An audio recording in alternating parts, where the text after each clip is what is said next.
மன உளைச்சல், அதாவது ஸ்ட்ரெஸ் அப்படின்னு சொல்கிறோமே, அதுக்கு அடிப்படையான சில காரணங்கள் உண்டு. அதாவது மிகையாக திட்டமிடுதல் அப்படிங்கிறதும் ஒரு முக்கியமான காரணம். நடைமுறை சாத்தியம் என்னங்கிறத மனசில் வச்சுக்கிட்டு எந்த திட்டத்தையும் தீட்டணும், அப்போ தான் அது சரியாக வரும். ரெண்டாவது காரணம் என்ன தெரியுமா? ஒரே நேரத்தில் பல்வேறு செயல்களில் ஈடுபடுறது.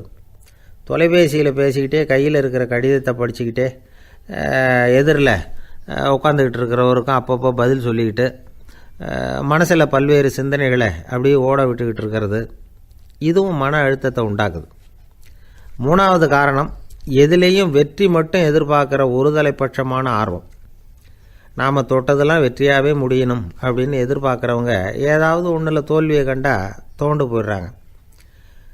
எப்படியும் முடியலாம்ங்கிற எண்ணம் ஏற்கனவே நமக்குள்ளே இருந்துட்டுதுன்னா அந்த அவஸ்தை வராது. அதனால் அதுவும் நம்ம வளர்த்து கொள்ள வேண்டிய ஒரு குணம். மன உளைச்சல் ஏற்படுறதுக்கு இன்னொரு காரணம், எதையும் வேகமாக செஞ்சுடணும் அப்படிங்கிற துடிப்பு. அந்த துடிப்பே மனசை அழுத்த ஆரம்பிச்சிடும்.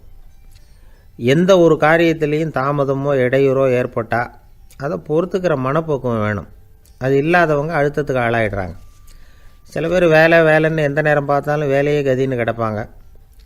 பொழுதுபோக்குக்கோ உடற்பயிற்சிக்கோ குடும்பத்தில் உள்ளவங்க அல்லது நண்பர்கள் கூட கலந்துரையாடவோ கொஞ்சம் கூட நேரம் ஒதுக்க மாட்டாங்க. இந்த சுபாவம் மன அழுத்தத்தை உண்டு பண்ணும். இதையெல்லாம் புரிஞ்சுக்கிட்டு அதிலிருந்து விடுபடுறது எப்படின்னு யோசிக்கணும். வல்லுநர்கள் இது தொடர்பாக சில யோசனைகளை சொல்லி வச்சுருக்கிறாங்க. அது என்னென்னா, வாழ்க்கைங்கிறது பிரச்சனைகளால் பின்னப்பட்ட ஒன்று. அது எப்போவுமே முடிவடையாத ஒரு தொடர்கதை அப்படிங்கிறத முதல்ல நாம் புரிஞ்சுக்கணும். ஒரே நேரத்தில் ஒரு காரியத்தில் மட்டுமே நாம் கவனம் செலுத்தணும். அடுத்தவங்க காரியத்தில் தலையிடக்கூடாது. எதையும் பேச ஆரம்பிக்கிறதுக்கு முன்னாடி நம்மை நாமே கேட்டுக்க வேண்டிய கேள்வி 2. 1, நான் சொல்ல போகிறது ரொம்ப முக்கியமானதா? 2வது, நான் சொல்கிறத அவங்க கேட்குறதுக்கு ஆசைப்படுறாங்களா? நான் பேசுகிறதுக்கு அது சரியான நேரம் தானா? இதை யோசித்து பார்த்ததுக்கப்புறம் எதையும் பேச ஆரம்பிக்கணும். முடிஞ்ச அளவுக்கு வளைந்து போகிற சுபாவத்தை வளர்த்துக்கணும். நம்ம நேரம் விலை மதிப்பு இல்லாதது, அதை வீணாக்கக்கூடாது. சிரிக்க தெரியலனாலும் பரவாயில்ல, முகத்தில் கொஞ்சம் புன்முறுவலாவது காட்டணும். இதெல்லாம் ரொம்ப முக்கியம். அடுத்தவங்க ஏதாவது செஞ்சால் உடனே நன்றி சொல்ல மறக்கக்கூடாது. தினமும் கொஞ்சம் நேரத்தை தனிமையில் செலவு பண்ணணும். மன உளைச்சலிருந்து விடுபடுறதுக்கு 3 முக்கிய வழிகள் சொல்கிறாங்க. அதை சுருக்கமாக ரெட் அப்படின்னு சொல்கிறாங்க. RED ஆங்கில எழுத்தில். அந்த முதல் எழுத்து R, அது என்னென்னா ரிலாக்ஸேஷன், அதாவது இடை ஓய்வு. 2வது E எக்ஸர்சைஸ், உடற்பயிற்சி. 3வது டயட், திட்டமிட்ட உணவு முறை. அதனால் தியானம், மூச்சு பயிற்சி இதெல்லாம் இந்த இடை ஓய்வுக்கு வழிகள். எந்த வேலையையும் தொடர்ந்து செய்யக்கூடாது. எல்லார்கிட்டையும் கலகலப்பாக பழகணும். மாதத்துக்கு ஒரு நாளாவது குடும்பத்தோடு வெளியில் போயிட்டு வரணும். சுலபமான உடற்பயிற்சிகளை செய்யலாம். உடற்பயிற்சிங்கிறது நமக்காக நாம் செய்கிற ஒரு நீண்டகால முதலீடு அப்படின்னு சொல்லுவாங்க. அதாவது லாங் டேர்ம் இன்வெஸ்ட்மெண்ட்டாக. அளவோடு சாப்பிட்ணும், மெதுவாக சாப்பிட்ணும். இதெல்லாம் கொஞ்சம் மனசில் வச்சுக்கிட்டு நடந்துக்கிட்டால் மகிழ்ச்சியாக வாழலாம். சில பேர் சாப்பாட்டு விஷயத்தில் ரொம்ப அக்கறை எடுத்துக்கிறது உண்டு. ஒரு குண்டு ஆசாமி சாப்பிட உக்காந்தார். முதல்ல ஒரு மாத்திரை சாப்பிட்டார். எதுக்குன்னு கேட்டோம். பசி எடுக்கிறதுக்குன்னார். சாப்பிட்டு முடித்தார். பிறகு மறுபடியும் ஒரு மாத்திரை சாப்பிட்டார். இது எதுக்குன்னு கேட்டோம். சாப்பிட்டது ஜீரணமாகறதுக்கு அப்படின்னார். ஒரு ஆஃபீஸில் வேலை பார்க்குற ஒருத்தர் ஏதோ தப்பு பண்ணிவிட்டார். உடனே மேலதிகாரி அவரை கூப்பிட்டு அனுப்புனார். நீ செஞ்சது தப்புன்னார் கோபமாக. இது ஒரு ரகம். சில அதிகாரிகள் இப்படி நீங்கள் செஞ்சது தப்புன்னு சொல்கிறதில்ல, நீங்கள் செஞ்சது சரி அப்படின்னு சொல்கிறதில்ல. எப்படி சொல்லுவாங்கன்னா, நீங்கள் செஞ்சது சரியில்லைன்னு நான் நினைக்கிறேன் அப்படின்னு சொல்லுவாங்களாம். அதாவது சில பேர் நீங்கள் செஞ்சது தப்புங்கிறாங்க, அதையே மாற்றி சொல்கிறார் இவர், நீங்கள் செஞ்சது சரியில்லைன்னு நினைக்கிறேன். இது ரெண்டும் அர்த்தம் ஒன்று தான், இருந்தாலும் வார்த்தைகள் வித்தியாசம். நிர்வாக திறமை இல்லாத ஒரு அதிகாரி யூ ஆர் ராங் அப்படின்னு சொல்லுவாராம். நிர்வாக திறமை உள்ள அதிகாரியாக இருந்தால் அதையே கொஞ்சம் மாற்றி I think you are not correct அப்படிம்பாரான். இதுதான் வித்தியாசம். இருந்தாலும் வார்த்தைகளை உபயோகப்படுத்துகிற விதத்தை வச்சு தான் வேலை நல்லா நடக்கிறதும் நடக்காததும் இருக்குது. விவரம் தெரிஞ்சவங்க என்ன சொல்கிறாங்க தெரியுமா? Be a leader not a boss அப்படிங்கிறாங்க. ஒரு லீடராக இரு, பாஸாக இருக்காதே அப்படிங்கிறாங்க. சரி, அப்படின்னா லீடருக்கும் பாஸுக்கும் வித்தியாசம் உண்டா அப்படின்னு கேட்டால் இருக்குன்னு சொல்கிறாங்க. லீடருங்கிறவர் வேறு, பாஸுங்கிறவர் வேறு. ஒரு லீடர் எப்படி நடந்துக்குவார், ஒரு பாஸ் எப்படி நடந்துக்குவார், இதை முதல்ல நாம் தெரிஞ்சுக்கணும். அவங்க எப்படி நடந்துக்குவாங்க அப்படிங்கிறதுக்கு சில விவரங்கள் இருக்குது. அதை கேட்டோம்னா நாம் புரிஞ்சுக்கலாம் அதை. அதாவது பாஸுங்கிறவர் விரட்டிக்கிட்டே இருப்பார், லீடருங்கிறவர் ஊக்கப்படுத்திக்கிட்டே இருப்பார். நாளைக்கு சாயந்தரத்துக்குள்ளே அந்த வேலையை செஞ்சு முடிக்கலைன்னா தொலைச்சி விடுவோம் தொலைச்சி அப்படிம்பார் அவர். இவர் எப்படி சொல்லுவார்னா, இது வரைக்கும் நீங்கள் செஞ்சுருக்கிற வேலை ரொம்ப அற்புதம் அப்படிம்பார். பாஸுங்கிறவர் அதிகாரத்தை நம்பி செயல்படுறவர், லீடருங்கிறவர் நல்லெண்ணத்தை நம்பி செயல்படுறவர். நம்மக்கிட்ட அதிகாரம் இருக்குது, பவர் இருக்குது, அதனால் காரியத்தை சாதிச்சுடலாம் அப்படின்னு நினைக்கிறவர் அவர். மற்றவங்கக்கிட்ட ஒரு நல்ல அபிப்பிராயத்தை சம்பாதிச்சுக்கிட்டு அது மூலமாக காரியங்களை சாதிக்கிறவர் இவர். பாஸுங்கிறவர் பயத்தை உண்டு பண்ணுவார், லீடருங்கிறவர் அன்பை பரவ செய்வார். அதை செய்யலைன்னா ஆடிட்டில் தகராறாயிடும், இது செய்யலைன்னா இன்க்ரிமெண்ட்டு கட் ஆகிடும், இப்படி ஏதாவது சொல்லி பயமுறுத்திக்கிட்டே இருப்பார் அவர். இவர் அப்படி இல்லை. உடம்பு இப்படி இருக்குது, வீட்டில் எல்லோரும் சௌக்கியமாக இருக்கிறாங்களா, ஆஃபீஸில் எல்லாம் வசதியாக இருக்குதா, நான் ஏதாவது உதவி செய்யணுமா அப்படின்னு அன்புக்கு முக்கியத்துவம் கொடுப்பார். பாஸுங்கிறவர் எதுக்கெடுத்தாலும் நான் சொல்லிகிட்டு இருப்பார், லீடருங்கிறவர் நாமன்னு சொல்லிகிட்டு இருப்பார். பாஸுங்கிறவர் தப்புக்கு காரணம் யாருன்னு பார்ப்பார், லீடருங்கிறவர் தப்பு என்னன்னு பார்ப்பார். இதுதான் ரெண்டு பேருக்கு வித்தியாசம். The boss shows who is wrong, the leader shows what is wrong அப்படின்னு சொல்லுவாங்க. இந்த காரியம் எப்படி செய்யப்பட்டிருக்கு அப்படின்னு தெரிஞ்சுக்கிறவர் பாஸ். இந்த காரியத்தை எப்படி செய்யணும்னு செஞ்சு காட்டுறவர் லீடர். பாஸுங்கிறவர் பணியாளர்களை திட்டுவார், லீடர் மரியாதைக்குரியவராக நடத்துவார், அதுக்குரியவராக அவர் நடந்துக்குவார். செய்கிற வேலையை ஒரு சுமையாக நினைக்க வைக்கிறவர் பாஸ், செய்கிற வேலையை ஒரு சந்தோஷமாக ஆக்கிறவர் லீடர்.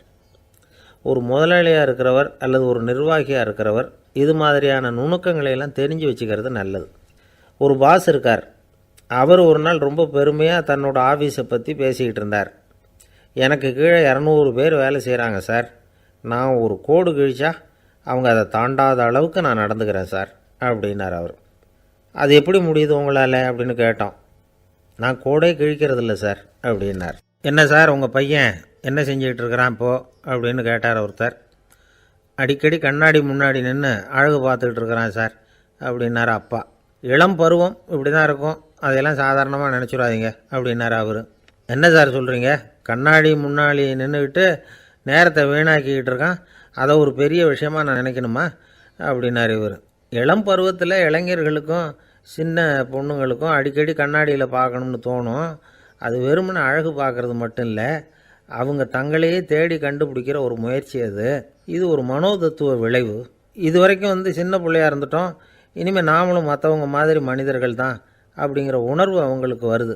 தங்களோட முகம் எப்படி இருக்குது, அழகு எப்படி இருக்குது, உடம்பு நேரம் எப்படி இருக்குது, முடி எப்படி இருக்குது அப்படிங்கிறதையெல்லாம் கண்டுபிடிக்கிறாங்க. அதுக்கப்புறம் இன்னொரு ஆணோ பொண்ணோ தன்னை கவனிக்கணும் அப்படின்னு நினைக்கிறாங்க. இதெல்லாம் மனோதத்துவ உண்மைகள், இதெல்லாம் இயற்கை. இதை பார்த்துட்டு பெற்றவங்க பிள்ளைங்க கெட்டு போட்டாங்க அப்படின்னு நினைக்கக்கூடாது, அவங்கள திட்டிக்கிட்டே இருக்கக்கூடாது. இன்றைக்கி பல குடும்பங்களில் இதுதான் நடந்துக்கிட்டு இருக்குது. மனுஷ வாழ்க்கையிலேயே இப்படியும் இல்லாத அப்படியும் இல்லாத ஒரு பருவம் இளம் பருவம். 13லேருந்து 19 வயசுக்கு உட்பட்ட ஆண்கள் பெண்கள் இந்த வகையை சேர்ந்தவங்க, டீனேஜ் குரூப். இவங்கள சின்னவங்கன்னு நினச்சிட முடியாது, பெரியவங்கன்னு நினச்சிட முடியாது. இவங்க ரொம்ப சென்சிட்டிவ். சமூகம் நினச்சா இவங்களை நல்லவங்களாகவும் ஆக்கலாம், கெட்டவங்களாகவும் ஆக்கலாம். கொஞ்சம் அக்கறை எடுத்துக்கிட்டால் பெரிய பெரிய மேதைகளையும் விஞ்ஞானிகளையும் உருவாக்கலாம். ஆனால் நடக்கிறது என்ன தெரியுமா, அநேகமாக இவங்களை யாருமே சரியாக புரிஞ்சுக்கிறது இல்லை, இவங்களை சரியாக நடத்துறதும் இல்லை. இது வரைக்கும் நாம் சொல்கிறத கேட்டுக்கிட்டு இருந்தான், இப்போல்லாம் அவன் இஷ்டத்துக்கு நடக்க ஆரம்பிச்சுட்டான் அப்படின்னு வருத்தப்படுற பெற்றோர்கள் அதிகம். இது வருத்தப்படுற விஷயம் இல்லை, சந்தோஷப்பட வேண்டிய விஷயம். உங்கள் புள்ள சொந்தமாக யோசிக்க ஆரம்பிக்கிறதும் நடந்துக்க ஆரம்பிக்கிறதும் ஒரு தப்பான விஷயமா? அவன் கடைசி வரைக்கும் உங்கள் பேச்சையே கேட்டுக்கிட்டு இருக்கணுங்கிறது என்ன நியாயம்? இன்றைக்கி இளைஞர்களை பெரியவங்க தப்பாக புரிஞ்சுக்கிட்டு தவறாக நடத்துறதுனால தான் அவங்களுக்கு வெறுப்பு, எரிச்சல், மனக்கசப்பு எல்லாம் உண்டாகுது. பெற்றவங்க சரியாக மதிக்கிறது இல்லை அப்படிங்கிற ஒரே காரணத்தினாலேயே வீணாக போகிற பிள்ளைங்க இன்றைக்கி அதிகம். சரி, பெற்றவங்களுக்கு இன்றைக்கி என்ன தான் புத்தி சொல்ல வர்றீங்க அப்படின்னு கேட்குறீங்களா? நாம் எதையும் சொல்ல வரல, ஆனால் அது சம்பந்தமான சில நிபுணர்கள் சொல்லியிருக்கிறத உங்கள் காதில் போட்டு வைக்கலாம். அது என்னென்னா, பிள்ளைங்க கிட்ட அன்பு செலுத்துங்க. குழந்தையாக இருந்தப்போ எவ்வளவு பாசமாக இருந்தீங்க, வளர வளர அதை ஏன் குறைச்சிக்கிறீங்க? பெற்றவங்களின் அன்பான வார்த்தைகளுக்கு ஏங்குறவங்க தான் இன்றைய இளைஞர்கள். அவங்க எதை சொன்னாலும் அதை அக்கறையாக காது கொடுத்து கேளுங்க, அலட்சியப்படுத்தாதீங்க. அவங்க விரும்புகிறது உங்கள்கிட்டேருந்து ஒரு மதிப்பு, மரியாதை, அங்கீகாரம், இவ்வளவுதான். அவங்க அவங்களாவே முடிவுகள் எடுக்கட்டும், அதுக்கு நீங்கள் உதவியாக இருங்க, அது போதும். மற்றவங்க முன்னாடி, முக்கியமாக அவங்க நண்பர்கள் முன்னாடி அவங்கள பற்றி மட்டமாக பேசாதீங்க. அவங்கக்கிட்ட பொய் சொல்லக்கூடாது. நீங்கள் சொன்னது பொய்ன்னு தெரிஞ்சு போச்சுன்னா உங்கள் பேரில் அவங்களுக்கு இருக்கிற மதிப்பு போயிடும், நம்பிக்கை போயிடும். அவங்களுக்கு முன்னாடி நீங்கள் சண்டை போடக்கூடாது. உங்கள் பிள்ளைய எப்பவும் இன்னொரு பிள்ளையோட ஒப்பிட்டு பேசுகிற வேலையே வேணாம். கூட பிறந்த மற்றவங்களோட கூட ஒப்பிடக்கூடாது. இப்படி செஞ்சால் அவன் உங்ககிட்டையும் பிரியமாக இருக்க மாட்டான், அவங்ககிட்டையும் பிரியமாக இருக்க மாட்டான். புள்ள எங்கே போகிறான், என்ன பண்ணுறான் அப்படின்லாம் துப்பறிஞ்சிக்கிட்டு இருக்கக்கூடாது. இளைஞர்கள் தனிமையை விரும்புகிறவங்க.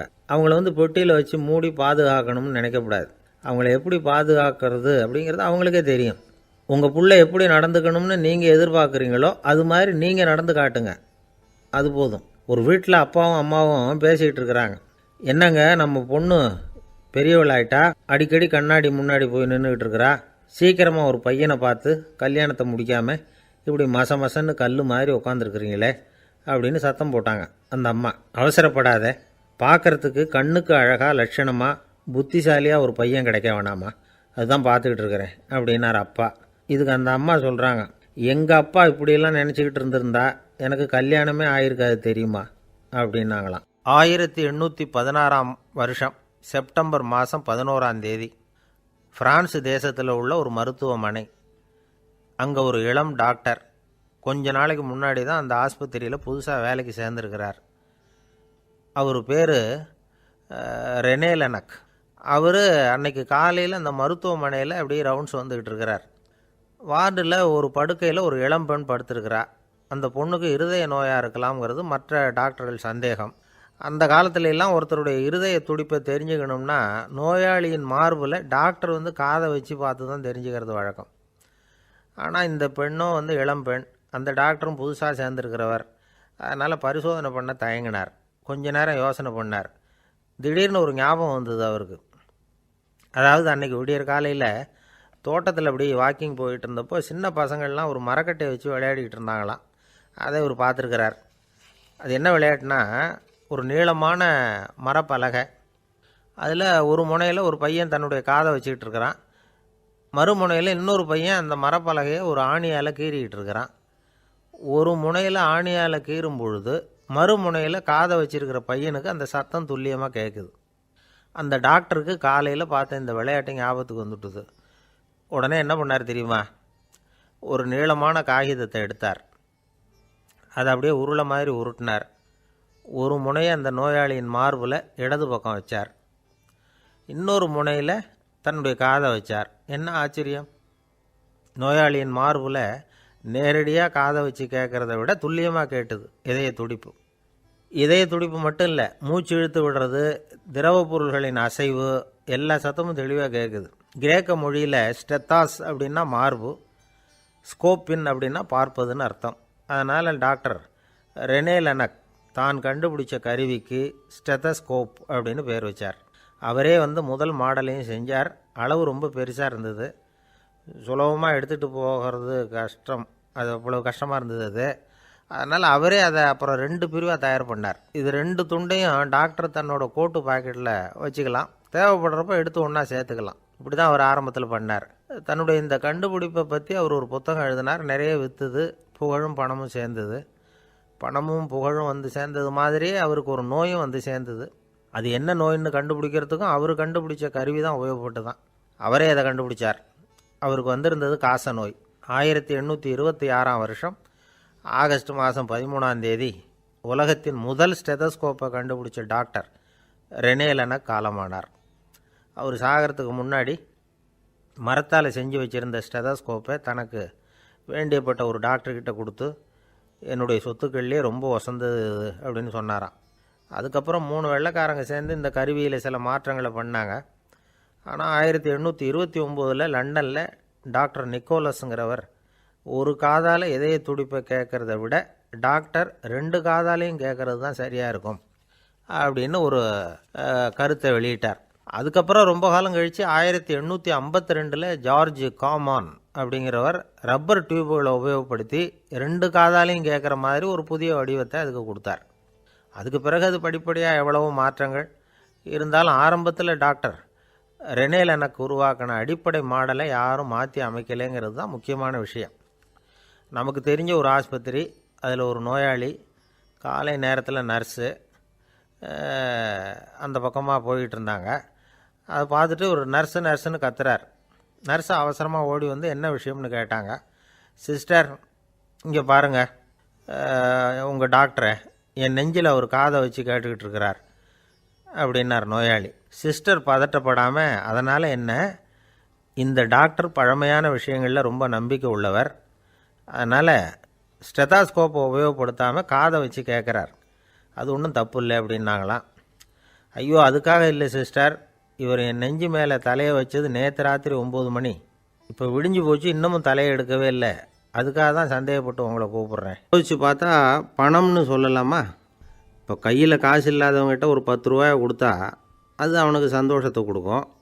ஏற்கனவே வருமான வரி பிரச்சனையில் சிக்கி இருக்கிறவர்கிட்ட இன்னும் கொஞ்சம் பணம் இந்தாங்கன்னு சொல்லி கொடுத்தோம்னா அது அவருக்கு சங்கடத்தை தான் கொடுக்கும்.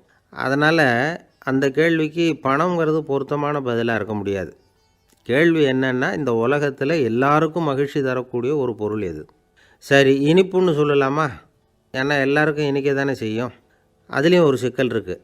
சர்க்கரை வியாதிக்காரங்களுக்கு அது என்ன சந்தோஷத்தையாக கொடுக்கும்? ஆக எல்லாருக்கும் வேறுபாடு எதுவும் இல்லாமல் மகிழ்ச்சியை கொடுக்கக்கூடியது வேறு ஏதோ ஒன்று இருக்குது. அது என்னன்னு கண்டுபிடிக்கணும். அதுதான் இன்றைக்கி தகவல். இப்போ அதை கண்டுபிடிக்கணும்னா இந்த கதையை கேட்கணும். அது என்ன கதைன்னா, ஒரு ஊரில் ஒரு ராஜா இருந்தார். அவருக்கும் இதே சந்தேகம் வந்துட்டுது. அதாவது எல்லாருக்கும் இன்பம் தரக்கூடிய பொருள் எது அப்படின்னு. இதுக்கு பதில் தெரிஞ்சுக்கிறதுக்கு ஆசைப்பட்டார். சரி, அதுக்கு என்ன செய்யலாம்னு யோசனை பண்ணார். நாட்டு மக்களுக்கு பகிரங்கமாக ஒரு அறிவிப்பு கொடுத்தார். நம்ம நாட்டு மக்கள் இன்பம் தரக்கூடிய பொருள் எதுன்னு நினைக்கிறாங்களோ அதை கொண்டுக்கிட்டு வந்து அரண்மனையில் உள்ள கண்காட்சி மண்டபத்தில் வைக்கலாம். அப்படி அவங்க வைக்கிற பொருள்களில் எது எல்லாருக்கும் இன்பம் தரக்கூடியதாக இருக்குமோ அதை வச்சவருக்கு 1000 பொற்காசுகள் பரிசு அப்படின்னு அறிவிப்பு கொடுத்துட்டார். ஜனங்கள் இந்த அறிவிப்பை கேட்டாங்க. அதுக்கப்புறம் சும்மா இருப்பாங்களா? 1000 பொற்காசுன்னா சும்மாவா? அவங்க கையில் என்னென்ன கிடைச்சதோ அதையெல்லாம் கொண்டாந்து அரண்மனை காட்சி மண்டபத்தில் வச்சுட்டாங்க. அதுக்கப்புறமா ராஜா அங்கே வந்தார். ஒவ்வொன்றா பார்த்துக்கிட்டே வந்தார். முதல்ல ஒரு குயில் இருந்தது, இனிமையாக பாடக்கூடிய குயில். இந்த குயிலோட இன்னிசை எல்லாருக்கும் இன்பம் தரக்கூடியது தான். இருந்தாலும் காது கேட்காதவங்களுக்கு இந்த இசை எப்படி இன்பம் தர முடியும்? அதனால் இது சரியில்லைன்னு விட்டார். அடுத்தபடியாக போனார். அங்கே என்ன வச்சுருக்குறாங்கன்னு பார்த்தா ஒரு அழகான மயில் அங்கே தோகை விரித்து ஆடிக்கிட்டு இருக்குது. இந்த மயிலோட ஆட்டம் மனசுக்கு இன்பம் தரக்கூடியது தான். இருந்தாலும் பார்வை இல்லாதவங்க இந்த ஆட்டத்தை பார்த்து ரசிக்க முடியுமா? முடியாது. அதனால் இதுவும் சரியில்லை அப்படின்னு சொல்லிவிட்டார். அதுக்கு அடுத்தபடியாக போனார். பல வகையான இனிப்பு பண்டங்களை வச்சுருந்தாங்க. பார்த்தார், வயசானவங்களுக்கும் நோயாளிகளுக்கும் இது இன்பம் தராது, துன்பம் தான் கொடுக்கும் அப்படின்னார். இப்படி ஒவ்வொன்றா பார்த்துக்கிட்டே போகிறார். அழகான மலர்கள், கனிகள், ஓவியங்கள் எதுவுமே பொருத்தமாக தெரியல. சகல பேருக்கும் இன்பம் தரக்கூடிய வகையில் எதுவும் இல்லை. கடைசியாக வந்தார். அங்கே ஒரு களிமண் பொம்மை இருந்தது. அது என்ன பொம்மை தெரியுமா? பசியால் வாடி இருக்கிற ஒருத்தருக்கு ஒரு அம்மா இனிமையாக பேசிக்கிட்டு சோறு போடுறது மாதிரி அந்த பொம்மையை செஞ்சுருந்தாங்க. அதுக்கு கீழே அன்பு அப்படின்னு எழுதியிருந்துதான். ராஜா பளிச்சுன்னு ஒரு முடிவுக்கு வந்தார். அந்த பொம்மையை செஞ்ச சிற்பியை வரவழைச்சார், பரிசு கொடுத்தார். அன்பு ஒன்று தான் எல்லாருக்கும் இன்பம் அளிக்கக்கூடிய பொருள். காது கேட்காதவங்களும் அதை கேட்க முடியும், பார்வை இல்லாதவங்களும் அதை பார்க்க முடியும், குழந்தைகளும் அதை உணர முடியும் அப்படின்னு அதுக்கு விளக்கம் கொடுத்தார் அந்த மன்னர். இந்த உலகத்தில் எல்லாருக்கும் மகிழ்ச்சி தரக்கூடிய ஒரு பொருள் அன்பு தான். அதை புரிஞ்சுக்கிட்டு தான் சில கணவன்மார்கள் மனைவி பேரில் ரொம்ப அன்பை காட்டிக்கிறது வழக்கம். ஒரு வீட்டு வாசப்படி பக்கமாக மழைக்கு ஒதுங்கினார் ஒருத்தர். மழை தூரிக்கிட்டு இருந்தது, இருட்டு நேரம். அந்த வீட்டில் இருந்தவர், இன்றைக்கி ராத்திரி வேணும்னா இங்கேயே தங்கிட்டு காலையில் போங்க அப்படின்னார். உடனே இவர் சொன்னார், ரொம்ப நன்றிங்க, ஒரு 10 நிமிஷத்தில் இதை வந்துவிடுறேன் அப்படின்னு சொல்லிவிட்டு எங்கேயோ ஓடினார். 10 நிமிஷம் கழித்து திரும்பி வந்தார். ஆமாம், எங்கே போயிட்டு வந்தீங்கன்னு கேட்டார் வீட்டில் இருந்தவர். நேராக எங்கள் வீட்டுக்கு போய் மனைவி கிட்ட இன்றைக்கி ராத்திரி இங்கேயே தங்கிக்கிறேன்னு சொல்லிவிட்டு வந்துட்டேன் அப்படின்னார் அவர். அன்பில் இது ஒரு ரகம். ஆசைப்படுறதில் தப்பு இல்லை, ஆனால் அந்த ஆசை தேவைக்கு தகுந்த மாதிரி இருக்கணும். தேவைக்கு மீறிய ஆசைகள் இருக்குது பாருங்கள், அது தேவையில்லை. இந்த கருத்தை வலியுறுத்தது மாதிரி ஒரு கதை உண்டு. தேவேந்திரனுக்கு திடீர்னு வீடு கட்டணும்னு ஒரு ஆசை வந்து தான். வீடுன்னா நாம் கட்டுற மாதிரி இல்லை. தேவேந்திரன் வீடுன்னா சும்மாவா, ஒரு பிரம்மாண்டமான அரண்மனை கட்டணும். அது மாதிரி இந்த 3 லோகத்துலேயும் ஒரு அரண்மனை கிடையாது அப்படின்னு எல்லாரும் சொல்லணும். இது அவனோட ஆசை. உடனே தேவ தச்சரான விஸ்வகர்மாவை கூப்பிட்டான், உத்தரவு போட்டான். விஸ்வகர்மா தன்னுடைய உதவியாளர்களை எல்லாம் கூப்பிட்டு ஒன்றா சேர்த்துக்கிட்டார். படாத பாடுபட்டு ஒரு பெரிய அரண்மனையை கட்டி முடித்தார். கட்டி முடிக்க 1000 வருஷம் ஆச்சு. தேவேந்திரன் வந்து பார்க்குறான். அவனுக்கு திருப்தி ஏற்படலை. என்னுடைய அந்தஸ்துக்கு இது ரொம்ப சாதாரணமான கட்டிடம், இதை விட இன்னும் பெருசாக கட்டு அப்படின்னா. தேவ தச்சர் திணறி போயிட்டார். அவரால் அதுக்கு மேலே எதுவும் செய்ய முடியல. என்ன பண்ணுறதுன்னு யோசனை பண்ணார். நேராக நாரதர் காலில் போய் விழுந்தார். நீங்கள் தான் என்னை இந்த பிரச்சனையிலேருந்து காப்பாற்றணும்னார். நாரதர் யோசனை பண்ணார். சரி, கவலைப்படாதேன்னார். நேராக இந்திரன்கிட்ட போனார். இந்திரன் வந்து நாரதரை பார்த்த உடனே வாங்கன்னு கூட்டிகிட்டு போய் அரண்மனையை காட்டினான். இது மாதிரி ஒரு அரண்மனையை நீங்கள் வேறு எங்கேயாவது பார்த்துருக்குறீங்களா அப்படின்னு ரொம்ப பெருமையாக கேட்டான். நான் பார்த்ததில்லை, ஆனால் என்னை விட வயசில் மூத்தவர் மகரிஷி லோமேசர், அவர் ஒரு வேளை பார்த்துருக்கிறாரா என்னமோ அப்படின்னார். உடனே அவரை மனசில் நினச்சி தியானம் பண்ணினார். அடுத்த கணம் லோமேசர் அங்கே வந்தார். இடையில் ஒரு சின்ன துண்டு, கையில் ஒரு கமண்டலம், தலையில் ஒரு பாய், அவ்வளவுதான் அவர்கிட்ட இருந்தது. எதுக்காக தலையில் எந்த பாய் அப்படின்னு கேட்டான் இந்திரன். என்ன மாதிரி அற்ப ஆயுள் உள்ள ஒரு ஜீவன் தனியாக வீடு கட்டிக்கிட்டு திண்டாடணுமா? இந்த பாய் தான் ஒரு வீடு மாதிரி எனக்கு நிழல் கொடுக்குது அப்படின்னார் அவர். என்னது, உங்களுக்கு வந்து அவ்வளவு கொஞ்சமான ஆயுளா அப்படின்னு ஆச்சரியத்தோடு கேட்டான் இந்திரன். ஆமாம், இதை பாரு, என்னுடைய மார்பில் ஒரு பொற்காசு அளவுக்கு ரோமம் உதிர்ந்துட்டுது. எப்போ என் உடம்புல உள்ள எல்லா ரோமமும் உதிர்ந்துருமோ அப்போ என்னுடைய ஆயுள் முடியும் அப்படின்னார். எப்போ அந்த ரோமங்கள் பூரா உதிரும்னு கேட்டான் இவன். ஒரு பிரம்மா மறைஞ்சதும் ஒரு ரோமம் உதிரும். என் உடம்புல உள்ள ரோமங்களின் எண்ணிக்கை எவ்வளவோ அவ்வளவு பிரம்மாக்கள் தோன்றி அவங்க ஆயுள் முடியும் பொழுது என் உடம்புல உள்ள ரோமங்கள் பூரா உதிரும் அப்படின்னார். அப்படின்னா ஒரு பிரம்மாவோட ஆயுள் எவ்வளவு காலம்னு கேட்டான். ஒரு பிரம்மாவுக்கு 100 தேவ வருஷம். ஒவ்வொரு தேவ வருஷத்துக்கும் 365 தேவ நாள்.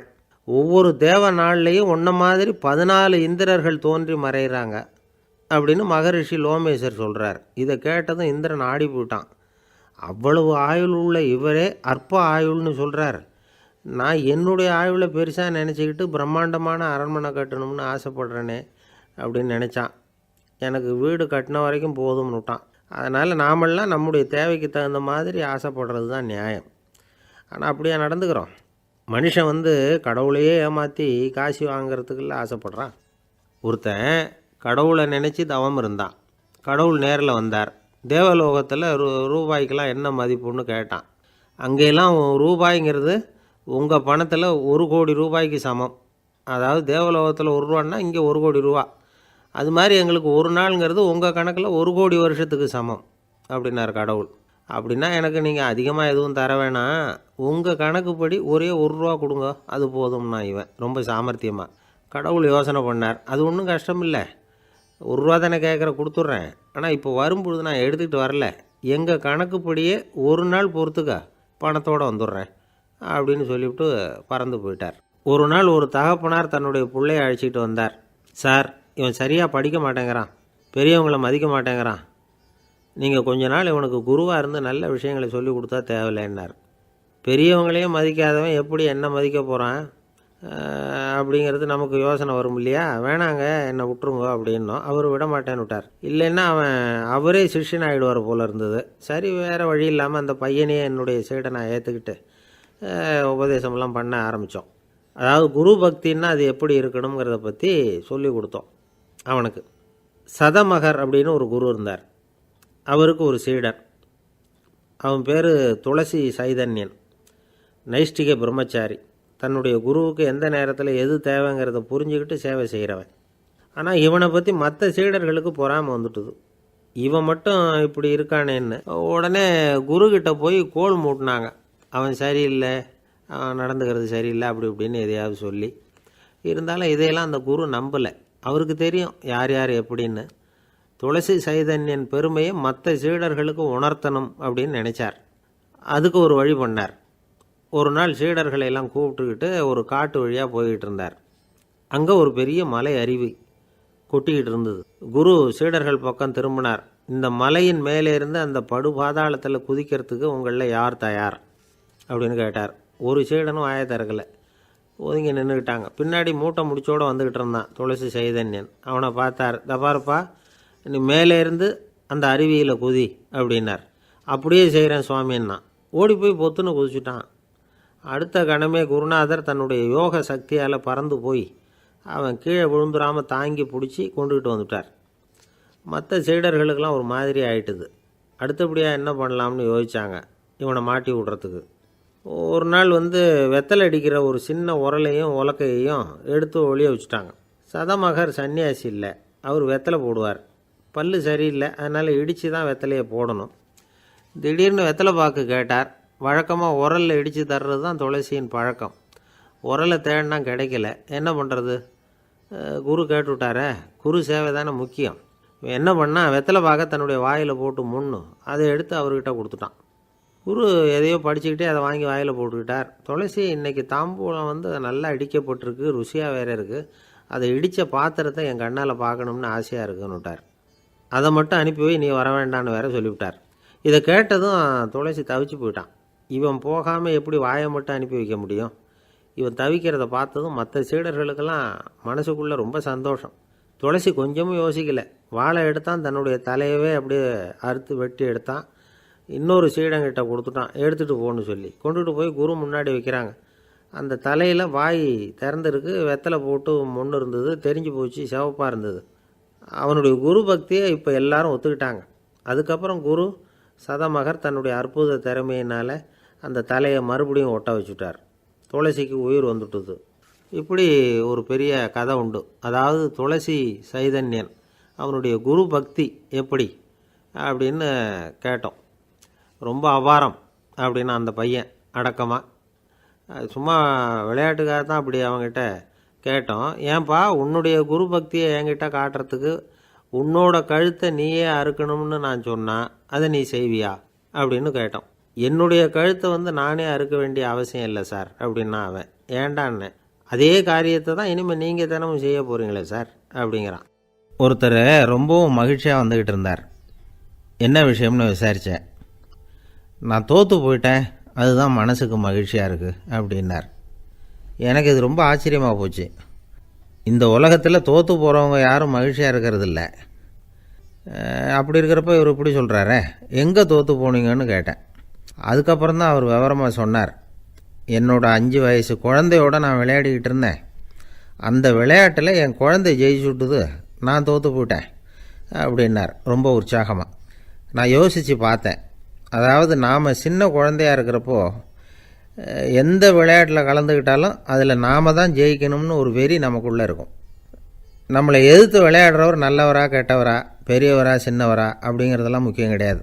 அவர் தோற்று போகணும், நாம் ஜெயிக்கணும், அதுதான் முக்கியம்.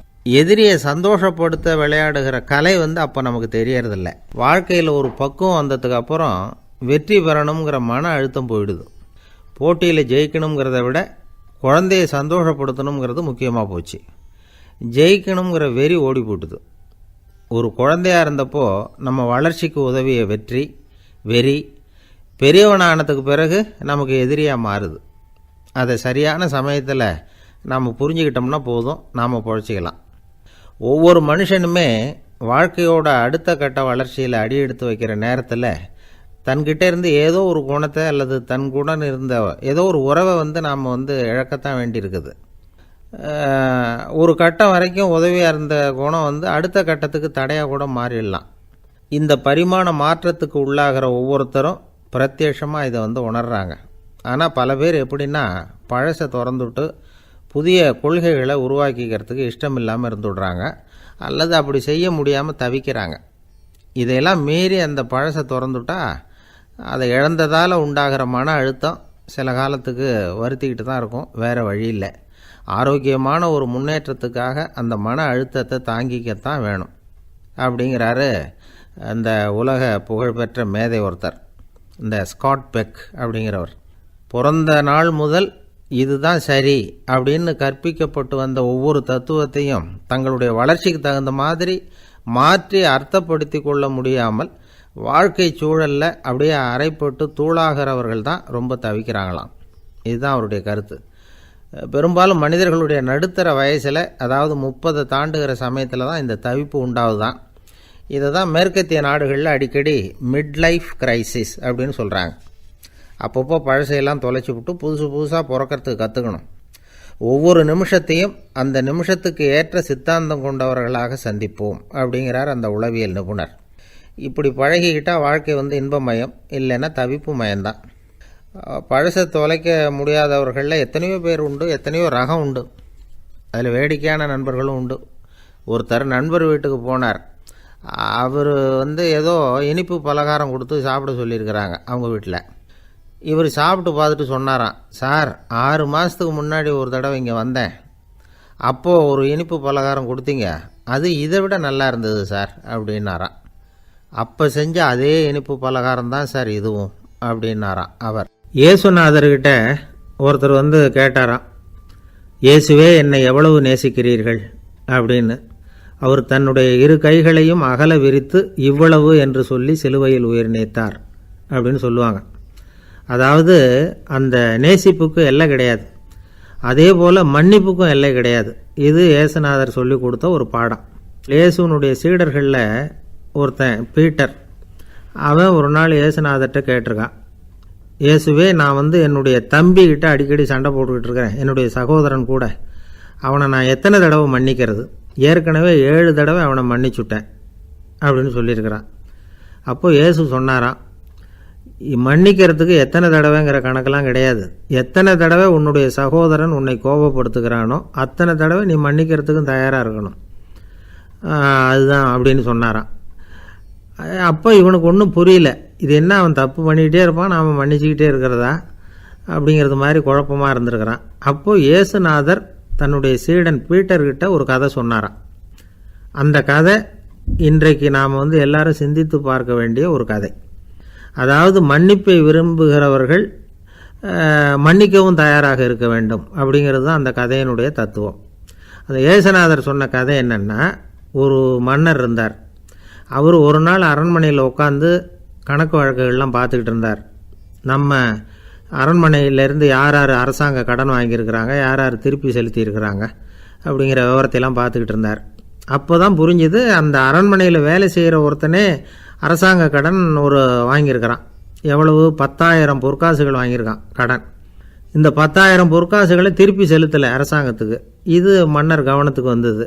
உடனே நம்ம அரண்மனையில் இருக்கிறவனே அரசு கடன் வாங்கி திருப்பி செலுத்தாமல் இருக்கான், அவனை கூப்பிட்டு வாங்கன்னு சொல்லி கூப்பிட்டுட்டு வந்தாங்களாம்.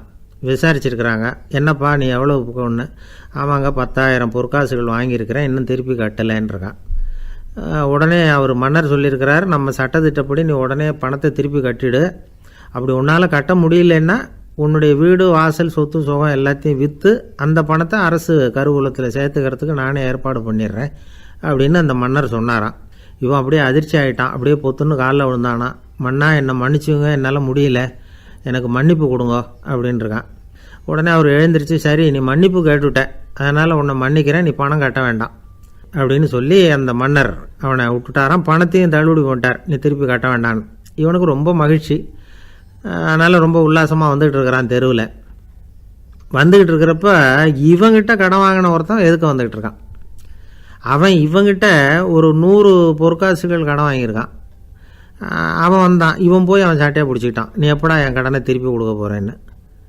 அவன் இப்போ முடியல, கொஞ்சம் பொறுத்துக்கா, அப்புறம் தரேன் இருக்கான். அதெல்லாம் முடியாது, நீ கொடுத்து தான் ஆகணும் அப்படின்னு இவன் புடிவமாக சொல்கிறான். இப்போ நிலைமையை பாருங்கள், இவன் ஏற்கனவே 10,000 பொற்காசுகள் அரசாங்கத்தில் கடன் வாங்கினா அதுக்கு மன்னிச்சு விட்டுட்டார் இவனை. ஆனால் இவன் இன்னொருத்தனை மன்னிக்கிறதுக்கு தயாராக இல்லை. இவங்கிட்ட கடன் வாங்கின இன்னொருத்தன் 10 பொற்காசுகள், அவனை மன்னிக்க தயாராக இல்லை. அவனை கொண்டு போய் நீதிமன்றத்தில் கொண்டு போய் நிறுத்தி தண்டனை வாங்கி கொடுத்துட்டான். நீதிபதி என்ன சொன்னார், அந்த இவன் வாங்கின பொற்காசுகளை திருப்பி கட்டுற வரைக்கும் ஜெயிலில் இருக்கணுங்கிறது தீர்ப்பு. ஆனால் உடனே அரசர் காதில் விழுந்தது. சொல்லிட்டாங்க, உங்ககிட்ட மன்னிப்பு வாங்கிட்டு போனானே ஒருத்தன், அவன் இன்னொருத்தனை மன்னிக்கிறதுக்கு தயாராக இல்லை, அவனை கொண்டு போய் ஜெயிலில் அடைச்சிட்டான் அப்படின்னு. உடனே மன்னர் பார்த்தார், இவனை மறுபடியும் கூப்பிட்டு வர சொன்னார். தபாரப்பா, நான் உன்னை மன்னிச்சு விட்டேன், ஆனால் நீ இன்னொருத்தனை மன்னிக்கிறதுக்கு தயாராக இல்லை, அதனால் என்னுடைய தீர்ப்பையும் மாற்றுறேன், நீயும் அரசு கடன் தீர்ற வரைக்கும் ஜெயிலில் தான் இருக்கணும் அப்படின்னு சொல்லி ஜெயிலுக்கு அனுப்பிச்சிட்டாராம். இப்படி ஒரு கதையை இயேசுநாதர் தன்னுடைய சீடருக்கு சொன்னதாக ஒரு வரலாறு. அது என்ன, அதிலேருந்து நாம் புரிந்து கொள்ள வேண்டியதுன்னா, நாம் மன்னிக்கப்படணும்னு நாம் விரும்புகிறோம்னா நாம் இன்னொருத்தரை மன்னிக்கிறதுக்கு தயாராக இருக்கணும். அதனால் நாம் இன்னொருத்தரை யாரையும் மன்னிக்க மாட்டோம், ஆனால் என்ன இன்னொருத்தர் மன்னிக்கணும் அப்படிங்கிறது மாதிரி செய்யக்கூடாதுன்னு சொல்லுவாங்க. அது மாதிரி நாம் இப்போ இது தப்பாக புரிஞ்சுக்கிறவங்களும் இருக்கிறாங்க. பாவம் மன்னிப்புங்கிறதுலாம் எதுக்குன்னா, அதாவது மறுபடியும் பாவம் செய்யாமல் இருக்கிறதுக்காக தான். அதான் மன்னிக்கிறாரே அப்படிங்கிறதுக்காக மறுபடியும் பாவம் பண்ணிகிட்டு இருக்கிறது இல்லை. அதான் ஒருத்தர் கேட்டாராம், பாவத்திலேருந்து மன்னிப்பு கிடைக்கணும்னா நீ என்ன செய்யணும் அப்படின்னு கேட்டிருக்கார். அதுக்கு அவன் சொல்லியிருக்கிறான், நான் முதல்ல பாவம் செய்யணும், அப்போ தானே மன்னிப்பு கிடைக்கும் அப்படின்னு நானாம். இப்படிப்பட்டவர்கள் தான் இன்றைக்கி உலகத்தில் அதிகமாக இருக்கிறாங்க. அதனால் இந்த மன்னிப்பின் மகத்துவங்கிறது இயேசுநாதர்கிட்டேருந்து தான் நாம் புரிஞ்சுக்கணும். அந்த இயேசு சொன்ன அந்த மன்னிக்கிற மனோபாவம் இருந்தால் இன்றைக்கி உலகம் பூராவும் அமைதி பூங்காவாக இருக்கும். அதில் ஒன்றும் ஆச்சரியமே இல்லை, அதில் ஒன்றும் சந்தேகமும் இல்லை. அதனால் மன்னிக்கிற மனோபாவத்தை நாம் எல்லாரும் நமக்குள்ளே வளர்த்து கொள்ள வேண்டும் அப்படிங்கிறது தான் நாம் இன்றைக்கு எல்லோரும் சிந்தித்து பார்க்க வேண்டிய ஒரு செய்தி. ஒரு வயசான அம்மா தெரு வழியாக போயிட்டு இருந்தாங்க. அவங்க கையில் எண்ணத்தையோ வச்சுக்கிட்டு அதை அடிக்கடி பார்த்துக்கிட்டே இருந்தாங்க. ஒருத்தன் மெதுவாக அவங்கக்கிட்ட போய் கையில் இருக்கிறது என்ன அப்படின்னு எட்டி பார்த்தா அவங்க கையில் 4 பல் இருந்துதான். இவன் ஆச்சரியமாக அந்த அம்மாவை பார்த்தான். ஏம்மா, உனக்கு என்ன பைத்தியமா, ஏது இந்த பல், இதை என்னத்துக்காக கையில் வச்சுக்கிட்டு அலைஞ்சிக்கிட்டு இருக்கிற அப்படின்னு கேட்டிருக்கான். அதுக்கு அந்த அம்மா விவரம் சொல்ல ஆரம்பித்தாங்களாம். இதை பாருப்பா, எனக்கு ஒரு மகன் இருந்தான், அவனை ரொம்ப செல்லமாக வளர்த்தேன், அவனை தரையிலே நடக்க விடுறதில்ல, எப்பவும் தூக்கி வச்சுக்கிட்டு இருப்பேன். அவன் நல்லா பெரியவனாகி பள்ளிக்கூடம் போகிறப்ப கூட அவன் புஸ்தக மூட்டையை நான் தான் சுமந்துக்கிட்டு போவேன். பார்க்குறவங்க கூட கேலி பண்ணுவாங்க, ஏம்மா படிக்க போகிறது நீயா உன் பிள்ளையான்னு கேட்பாங்க. அவன் இன்றைக்கி எவ்வளவோ பெரிய மனுஷன் ஆகிட்டான், வெளிநாட்டில் பெரிய உத்தியோகத்தில் இருக்கான். சமீபத்தில் இங்கே வந்துட்டு போனான். ஒரு நாள் ஏதோ கோபத்தில் என்ன அரைஞ்சுட்டான். அப்போ இந்த 4 பல்லும் கீழே விழுந்துட்டுது. இன்னமும் கூட விழுந்திருக்கும், ஆனால் பல்லு தான் இல்லை. என் புள்ள அரைஞ்சதுனால விழுந்த பல்லு இல்லையா அது, அதனால் இதை எப்பவும் என் கையிலே வச்சுக்கிட்டு ஆசையோடு பார்த்துக்கிட்டு இருக்கிறேன். அவன் தான் வெளிநாட்டுக்கு போட்டான், அவனை பார்க்க முடியாத ஏக்கத்தை நான் இந்த பல்லை பார்த்து போக்கிக்கிறேன் அப்படின்னு நாங்களாம் அந்த அம்மா. இந்த கதை எதுக்காகன்னா, தாய் அன்பு அப்படிங்கிறது எப்படிப்பட்டதுங்கிறத புரிஞ்சுக்கிறதுக்காக. கல்யாணம் ஆனதுக்கு அப்புறம் தாயை மறந்து விடுறவங்க எத்தனை பேர் இந்த உலகத்தில், அவங்க காதில் வேணுங்கிறதுக்காக தான் இந்த தகவல். ஆனால் ஒரு விஷயம் மட்டும் நல்லா புரிஞ்சுக்கணும், தாயை மதிக்க தெரிஞ்சவங்க தான் இன்றைக்கி வாழ்க்கையில் எல்லா விதத்துலேயும் முன்னுக்கு வந்திருக்கிறாங்க. வேணும்னா விசாரித்து பார்த்துக்குங்க. இன்னொரு அம்மா இருந்தாங்க, அவங்க தினமும் ஒரு கோயிலுக்கு வருவாங்க. சாமியை பார்த்து, கடவுளே நான் இறந்து போனால் நரகத்துக்கு போகணும் அப்படின்னு வேண்டிக்குவாங்களாம். எல்லோரும் சொர்க்கத்துக்கு போகணும்னு தானே கடவுள்கிட்ட வேண்டிக்குவாங்க. இந்த அம்மா தினம் நான் நரகத்துக்கு போகணும் அப்படின்னு வேண்டிக்கிறாங்க. அங்கே இருந்த அர்ச்சகருக்கு இது சந்தேகம். ஒரு நாள் அதை நேரடியாகவே அவங்கக்கிட்ட கேட்டுவிட்டார். அதுக்கு அந்த அம்மா பதில் சொன்னாங்களாம், ஐயா, எனக்கு கல்யாணம் ஆகி ரொம்ப நாள் வரைக்கும் குழந்த பாக்கியம் இல்லாமல் இருந்தது. கோயில் குளம் எல்லாம் சுற்றி வந்தேன். ரொம்ப நாள் கழித்து ஒரு குழந்த பிறந்தது, ஆண் குழந்தை. அவனை நான் ரொம்ப செல்லம் கொடுத்து வளர்த்தேன். அதோட விளைவு என்ன ஆச்சுன்னா, அவன் ரொம்ப மோசமாக ஆகிட்டான். கெட்ட பழக்க வழக்கம்லாம் கற்றுக்கிட்டான். அவன் இறந்து போனால் நிச்சயம் அவனுக்கு நரகம்தான் கிடைக்கும். அந்த அளவுக்கு கெட்டவன் அவன். அப்படிப்பட்ட காரியங்கள்லாம் பண்ணிகிட்ருக்கான், எனக்கு தெரியும். இவனுக்காக நரகத்தில் கூட யாரும் தயவு காட்ட மாட்டாங்க, தாட்சண்யம் காட்ட மாட்டாங்க. அதனால் இவனுக்கு முந்தி நான் இறந்து நரகத்துக்கு போயிட்டா அங்கே இவனை கவனிச்சிக்கலாமே, இவனுக்கு பணிவிடை செய்யலாமேன்னு பார்க்குறேன் அப்படின்னு நாங்களாம். அதனால தான் நான் நரகத்துக்கு போகணும்னு தினம் ஆண்டவனை வேண்டிகிட்டு இருக்கிறேன் அப்படின்னு கண்கலங்கி அந்த அம்மா சொன்னாங்களாம். அதுதான் தாய் உள்ளம்ங்கிறது. தாயின் பெருமையை சரியாக உணர்ந்துட்டா அவங்களுக்கு எப்பவும் எந்த கஷ்டமும் வராது. இது ஏதோ உபதேசத்துக்காக சொல்கிற வார்த்தை இல்லை, உண்மையான வார்த்தை. இந்த விவரத்தையெல்லாம் நண்பர் ஒருத்தர்கிட்ட சொல்லிக்கிட்டு இருந்தேன். அவர் கொஞ்ச நாள் கழித்து என்னை தேடி வந்தார். அவர் கையிலேயே 4 பல் வச்சுருந்தார். என்னங்க ஆச்சு, ஏதுங்க இந்த பல் அப்படின்னு விசாரித்தோம். உங்கள் உபதேசத்தை கேட்டுவிட்டு இந்த உலகத்தில் எல்லாரையும் தாயாக நினைக்க ஆரம்பிச்சிட்டேன். ஒரு அம்மாவை கடத்தரில் பார்த்து தாயேன்னு கூப்பிட்டேன். அவங்க உடனே பலார்னு என்னை அரைஞ்சிட்டாங்க, பல் விழுந்துட்டுது. அதை தான் பொறுக்கி எடுத்துக்கிட்டு நேராக உங்களை தேடி வந்துக்கிட்டு இருக்கிறேன்னார். தாயேன்னு தானே கூப்பிட்டீங்க, அதுக்கு ஏன் அரைஞ்சாங்க அப்படின்னு கேட்டோம். நான் தாயேன்னு கூப்பிட்டது அவங்க காதில் நாயேன்னு விழுந்துட்டு தான், அதுதான் அப்படி ஆயிட்டுது அப்படின்னார். ஊருக்கு வெளியில் அமைதியான ஒரு இடம், அங்கே ஒரு ஆசிரமம், அங்கே ஒரு சாமியார். அவர் தினமும் நல்ல போதனைகள்லாம் செய்வார். பல பேர் போய் அங்கேயே சில நாள் தங்கி இருந்து அவர் சொல்கிற அறிவுரைகளை எல்லாம் கேட்டுக்கிட்டு வர்றது வழக்கம். ஒரு தடவை அவரை பார்த்துட்டு போகிறதுக்காக 3 வெளியூர் தம்பதிகள் வந்தாங்களாம். அந்த மடத்திலேயே சாப்பிட்டுக்கிட்டு தங்கியிருந்து அவங்களுடைய போதனைகளை கேட்டுக்கிட்டு போகணுங்கிறது அவங்க நோக்கம். காலையில் குளிச்சுட்டு பூஜையில் உட்காந்தார் அந்த சுவாமி. இவங்களும் குளிச்சுட்டு அந்த பூஜையை பார்க்குறதுக்காக அவர் முன்னாடி வந்து உட்காந்தாங்க. பூஜை ஆரம்பமாச்சு. சம்பிரதாயப்படி அது ரொம்ப நேரம் நடந்துக்கிட்டே இருக்குது. இவங்களுக்கு நல்ல பசி இருந்தாலும் இந்த நேரத்தில் அதை எப்படி வெளியில் காட்டிக்கிறது? பேசாமல் இருந்தாங்க. அந்த சுவாமி பூஜையை முடித்தார். அதுக்கப்புறம் பேச ஆரம்பித்தார். பேச்சு அருமையாக தான் இருந்தது, அமிர்தமாக தான் இருந்தது. இருந்தாலும் இவங்களுக்கு இருக்கிற வயிற்று பசி அது சரியாக கவனிக்க விடலை. அந்த சுவாமியே இதை கவனித்ததாக தெரியல. இவங்களுக்கு மனசுக்குள்ளே ஒரு எண்ணம், உள்ளே சாப்பாடு தயாராகிட்டு இருக்கும் போல இருக்குது, இந்த பேச்சு முடிஞ்சது நம்மளை உள்ளே அழைச்சிட்டு போய் சாப்பாடு போடுவாங்கன்னு நினைக்கிறோம் அப்படின்னு இவங்களாம் நினச்சிக்கிட்டாங்க. ஆனால் சுவாமி இதை பற்றி எதுவுமே பேசலை, கண்டுக்கலை. ஒரு அம்மாவால் அதுக்கு மேலே சும்மா இருக்க முடியுமா? முடியல. சாப்பாட்டை கவனிக்கலாமா அப்படின்னு சொல்லி மெதுவாக ஆரம்பித்தாங்க. கவனிக்கலாமே அப்படின்னு உள்ளே அழைச்சிட்டு போனார் சுவாமி. இவங்க ரொம்ப அவசரமாக எழுந்திரிச்சு உள்ளே ஓடினாங்க. அங்கே ஒரு மேஜை மேலே ஒரு கிண்ணம் மூடி இருந்தது. இதுதான் சாப்பாட்டு மேஜை போல இருக்குது, இங்கே சாப்பாடு வந்துடும் அப்படின்னு நினச்சாங்க. உடனே போய் சுற்றி உட்காந்துக்கிட்டாங்க. சுவாமி அந்த கிண்ணத்தை எடுத்து அந்த அம்மா கிட்ட கொடுத்தார். அவங்க அதை வாங்கி மூடியை திறந்து பார்க்குறாங்க. உள்ளே ஒரு சாவி இருக்குது. சரிதான், இது சமையலறை சாவி போல் இருக்குது, அங்கே போய் அதை திறந்து சாப்பாட்டை நாமே எடுத்துக்கிட்டு வந்து இங்கே வச்சுக்கிட்டு சாப்பிட்ணும் போல இருக்குது அப்படின்னு நினச்சாங்க.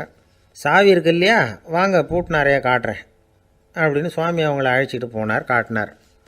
இவங்க அந்த அறையை ரொம்ப ஆவலோடு திறந்தாங்க. உள்ளே பார்த்தா அங்கே அரிசி, பருப்பு, விதவிதமான காய்கறி எல்லாம் இருக்குது. சமையலுக்கு வேண்டிய மிளகாய், எண்ணெய், பால், தயிர், நெய் இப்படி எல்லாமே இருக்குது. அடுப்பு, விறகு, நெருப்பு போட்டி அது கூட அங்கே இருக்குது. சாப்பாடு தயாராக இருக்கும்னு நினச்சிக்கிட்டு போனால் இப்படி இருக்குதே அப்படின்னு சொல்லி அதை பார்த்ததும் ரொம்ப சோர்ந்து போட்டாங்க அவங்க. சுவாமி, என்ன இது சாப்பாடு இல்லையா அப்படின்னாங்க. அதுதான் சாப்பாட்டுக்கு வேண்டிய எல்லாம் இங்கே இருக்குதே, அடுப்பு மூட்டி நீங்கள் தான் அவங்கவுங்க ருசிக்கு தகுந்த மாதிரி சமைச்சிக்கணும், இந்த சன்னியாசிக்கு எப்படி சமைக்க தெரியும் அப்படின்னு கேட்டார் சுவாமி. சாப்பாடு தயாராக இருக்கும்னு நாங்கள் எதிர்பார்த்தோம் அப்படின்னாங்க. நீங்கள் இப்படி சொல்லுவீங்கன்னு நானும் எதிர்பார்த்தேன். இது வரைக்கும் நான் எவ்வளவோ தத்துவம்லாம் எடுத்து சொன்னேன். எல்லாத்தையும் விட இதுதான் அனுபவபூர்வமான தத்துவம். ஆண்டவன் நமக்கு நல்ல மனசை கொடுத்துருக்குறான், நல்ல வாய்ப்புகளையும் தந்திருக்கிறான், அதையெல்லாம் பயன்படுத்திக்கக்கூடிய மூளையையும் சிந்தனையையும் கொடுத்துருக்குறான். அதனால் அடுப்பை தான் நீங்கள் மூட்டணும், அடுப்பை நீங்கள் தான் மூட்டணும், உங்களுக்கு உகந்ததை நீங்கள் தான் சமைச்சு ருசித்து அனுபவிக்கணும். ஆண்டவனே அதை செஞ்சிகிட்டு இருக்க மாட்டான் அப்படின்னாராம் அந்த சுவாமி. நம்முடைய வாழ்க்கையில் பல நல்ல பலன்களை பெறுறதுக்கு நாம் தான் முயற்சி பண்ணணும். அதுக்குரிய சூழ்நிலையை தான் ஆண்டவன் கொடுப்பானே தவிர அதை விளக்கிறதுக்காக தான் அந்த சுவாமி அப்படி செஞ்சு காட்டியிருக்கிறார். இது ஒரு பெரியவர் இப்படி ஒரு விளக்கம் கொடுத்தார். அதுக்கப்புறம் அந்த 3 தம்பதிகளும் தெளிவடைஞ்சுட்டாங்களாம். நாம் தெளிவடைகிறது எப்போங்கிறது தான் தெரியல அப்படின்னு பல பேர் இதை கேட்டுட்டு சொல்லிகிட்டு இருக்கிறாங்க. இந்த கதையை நம்முடைய நண்பர் ஒருத்தர்கிட்ட சொன்னேன். அந்த நண்பர் ரொம்ப சந்தோஷப்பட்டார். நீங்கள் சொல்கிறது கரெக்டு சார், ஆனால் நான் அதை விட ஒரு படி மேலே சார். எனக்கெல்லாம் அரிசி, பருப்பு இருக்கிற ரூம் எதுன்னு கையை காட்டிட்டா போதும், உடனே கிண்ணத்துலேருந்து சாவியை எடுத்து கொடுக்கணுங்கிற அவசியம்லாம் இல்லை எனக்கு. அப்புறம் எப்படி ரூமை திறந்துருவீங்க அப்படின்னு கேட்டேன். பூட்டை உடச்சி திறந்துருவேன், அதுதான் எனக்கு பழக்கம் அப்படிங்கிறார். ஐயா, என்னுடைய நூல் வெளியீட்டு விழாவுக்கு அவசியம் நீங்கள் வரணும் அப்படின்னு கூப்பிட்டார் ஒருத்தர். எப்போ வரணும்னு கேட்டேன். அடுத்த வாரம்னார். சரி, புத்தகம் தயாராகிட்டுதா அப்படின்னு. நாளைக்கு தான் அச்சிக்க கொடுக்க போகிறேன்னார். என்னங்க இது, புத்தகம் அச்சிடுறதுக்கு முன்னாடியே அழைப்புதழை அச்சடிச்சு விட்டீங்களே அப்படின்னு கேட்டேன். அதனால் என்னங்க, அந்த காலம் மாதிரி அப்போல்லாம் அச்சுக்கலை எவ்வளவோ முன்னேறியாச்சுங்க. Linotype, monotype, phototype, laser இப்படி என்னென்னமோ வந்தாச்சு. இன்றைக்கி கொடுத்தா நாளைக்கே புத்தகம் தயார் அப்படின்னார். இப்படி இந்த அளவுக்கு முன்னேறி இருக்கிற இந்த அச்சுக்கலை ஆரம்பத்தில் எப்படி இருந்தது தெரியுமா? அந்த காலத்தில் காகிதம்னா என்னென்னே தெரியாது, அப்படி ஒன்று கண்டுபிடிக்கப்படவே இல்லை. அப்போல்லாம் எதையாவது ஒன்று எழுதணும்னா அதுக்கு ஆட்டு தோலை தான் பயன்படுத்தி இருக்கிறாங்க. கண்ணுக்குட்டி தோல் கூட அதுக்கு உபயோகப்பட்டு தான். ஐரோப்பாவில் இருந்த பாதிரியார்கள் தோலில் எழுதப்பட்ட புத்தகத்தை தயாரிக்கிறதுல ரொம்ப கெட்டிக்காரங்களாம். எகிப்து, அப்புறம் மத்திய தரைக்கடல் ஓரத்தில் உள்ள நாடுகள், இங்கெல்லாம் தோல் தான் எழுதுபொருளாக பயன்பட்டு வந்திருக்குது. ஆனால் நம்ம நாட்டில் ஓலைச்சுவடிகளை எழுத்துக்கு பயன்படுத்தியிருக்கிறாங்க. எழுதுறதுக்கு தோலை பயன்படுத்தினவங்க பிறகு பேப்பரைஸ் அப்படிங்கிற கோரை புல்லை அதுக்கு பயன்படுத்தினாங்களாம். இதெல்லாம் அப்படி கொஞ்சம் கொஞ்சமாக கண்டுபிடிச்சிட்டு வந்திருக்கிறாங்க. அந்த புல்லை கச்சிதமாக நறுக்க வேண்டியது, நல்லா பதப்படுத்த வேண்டியது, அதுக்கப்புறம் அதில் எழுத வேண்டியது, அவ்வளவுதான். பேப்பருங்கிற சொல்லே இந்த பேப்பைரஸ் அப்படிங்கிறதுலேருந்து வந்தது தான். அதுக்கப்புறம் தான் காகிதம் வந்தது. இதை முதல்ல சீன நாட்டில் தான் கண்டுபிடிச்சாங்க. அது வந்த பிறகு அச்சு எந்திரம் கண்டுபிடிக்க வேண்டிய அவசியம் ஏற்பட்டது. அதை கண்டுபிடிச்சவர் ஜெர்மானிய அறிவியல் அறிஞர் ஜான் கூட்டன்பர்க். அச்சுக்கலைக்கு அடித்தளம் அமைச்சவர் அவர் தான். ஜெர்மனியில் மெயின்ஸ் அப்படிங்கிற ஊரில் 1399 பிறந்தார். அவரோட மாமன் ஒருத்தர் உலோக வேலையில் வல்லவர். அவர்கிட்ட அந்த வேலையை கற்றுக்கிட்டார். அதோட வைர கற்களை பட்டை தீட்டுறதுலேயும் ரொம்ப தேர்ச்சி பெற்றிருந்தார். இளம் வயசுலேயே சும்மா இருக்க மாட்டாராம். எதை செஞ்சாலும் அதை திறமையாக செய்வாராம். அவர் தான் முதல்ல மர அச்சு எழுத்துக்களை உருவாக்கினார். அது மேலே மை தடவி பிரதிகள் எடுத்தார். அதுக்கப்புறம் உலோக எழுத்துக்கள், முதல்ல காரியம், அப்புறம் இரும்பு, அப்புறம் கலப்பு உலோகம், பிறகு அச்சடிக்கிறதுக்கு எந்திரம் ஒன்றையும் உருவாக்கினார். முதல்ல பைபிள் அச்சடித்தார். 1468 அவர் இறந்து போனார். 16ஆம் நூற்றாண்டில் மேலை நாடுகளிலிருந்து மர எழுத்துக்களை கொண்டுகிட்டு தமிழ்நாட்டில் கிறிஸ்துவ நூல்களை அச்சிட்டாங்க. அப்போல்லாம் அச்சகங்கள் போதிய அளவுக்கு இங்கே இல்லை. அதுக்கு என்ன காரணம்னா, இந்தியர்கள் அச்சகங்களை நடத்தக்கூடாது அப்படின்னு சட்டம். 1835 வரைக்கும் அந்த சட்டம் நடைமுறையில் இருந்தது. இந்த நிலைமையில் அங்கேயும் இங்கேயுமா 1-2 அச்சகங்கள் ஆரம்பமாச்சு. 1713 தரங்கம்பாடியில் லூத்தரன் மிஷன் அச்சகம், அதே ஆண்டில் சென்னையில் SPCK அச்சகம். இது ரெண்டும் தான் இந்தியாவில் முதல்ல தொடங்கப்பட்ட அச்சகங்கள். ஆட்டுத்தோல்லையும் ஓலைச்சுவடியிலையும் எழுதப்பட்ட எழுத்துக்கள் இன்றைக்கி எங்கேயோ போயிட்டுது. ஆனால் நம்ம ஊரில் எழுத்தாளர்கள் நிலைமை தான் ஒன்றும் சொல்லிக்கிறது மாதிரி இல்லை. நம்ம ஆள் ஒருத்தர் சொன்னார், சார், நான் சொந்தத்தில் ஒரு அச்சாஃபீஸ் வச்சுருந்தேன், இப்போவும் வச்சுருக்கிறேன்.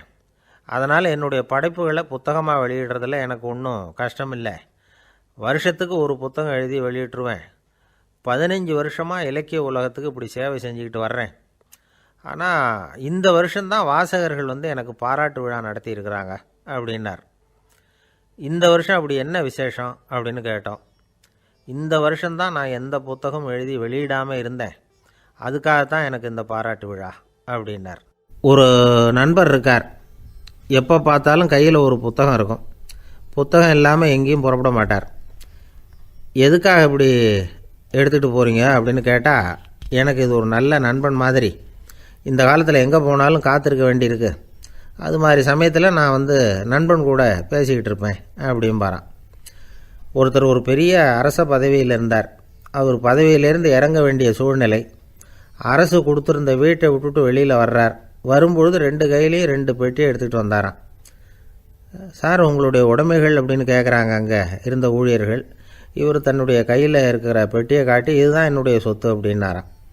ஒரு பெட்டியில் அவருடைய உடைகள், இன்னொரு பெட்டியில் அவர் விரும்பி படிக்கிற புத்தகங்கள், அவ்வளவுதான். இதுதான் இருந்துதான்.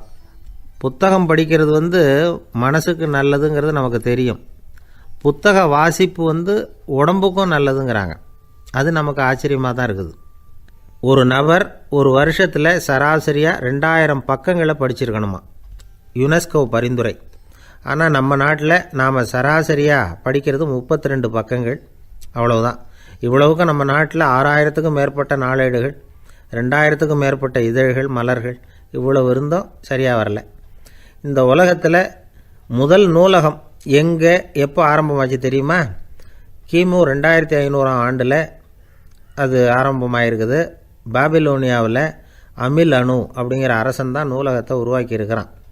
அப்போல்லாம் தாள் கிடையாது, களிமண் தான். களிமண் பலகைகளில் எழுதி அதை தொகுத்து அப்படியே நூலாக்கி அதை நூலகத்தில் வச்சுருப்பாங்களாம். அரசருடைய நூலகத்தில் 1000த்துக்கும் மேற்பட்ட நூல்கள் இருந்ததாக வரலாற்று குறிப்பு இருக்குது. அது மட்டும் இல்லை, அந்த நூலகத்தில் பொருள் வாரியாக, அதாவது சப்ஜெக்ட் வாரியாக புத்தகங்களை வகைப்படுத்தி வச்சுருந்தாங்களாம். அதில் மிச்சம் இருந்த ஒரு 25 களிமண் பலகை புத்தகங்கள் இன்றைக்கும் பிரிட்டிஷ் அருங்காட்சியகத்தில் இருக்குதான். அச்சு தாள் இதெல்லாம் ஏற்பட்டதுக்கப்புறம் அமைக்கப்பட்டது தான் ஃப்ரான்ஸில் இருக்கக்கூடிய பாரிஸ் நூலகம். 1480 ஃப்ரெஞ்சு மன்னர் 11ஆம் லூயி இந்த நூலகத்தை அமைச்சாராம். ஆனால் அப்போல்லாம் அரசர்கள் மட்டும்தான் நூலகத்தை பயன்படுத்த முடியுமா. அதுக்கப்புறம் 17ஆம் நூற்றாண்டில் இந்த முறை மாறி பொதுமக்கள் அங்கே போகலாம், படிக்கலாம் அப்படிங்கிற நிலைமை வந்து தான் போட்லியன் நூலகம் அப்படின்னு அதுக்கு பேர் பாரிஸ் நகரத்தில் இருக்குது.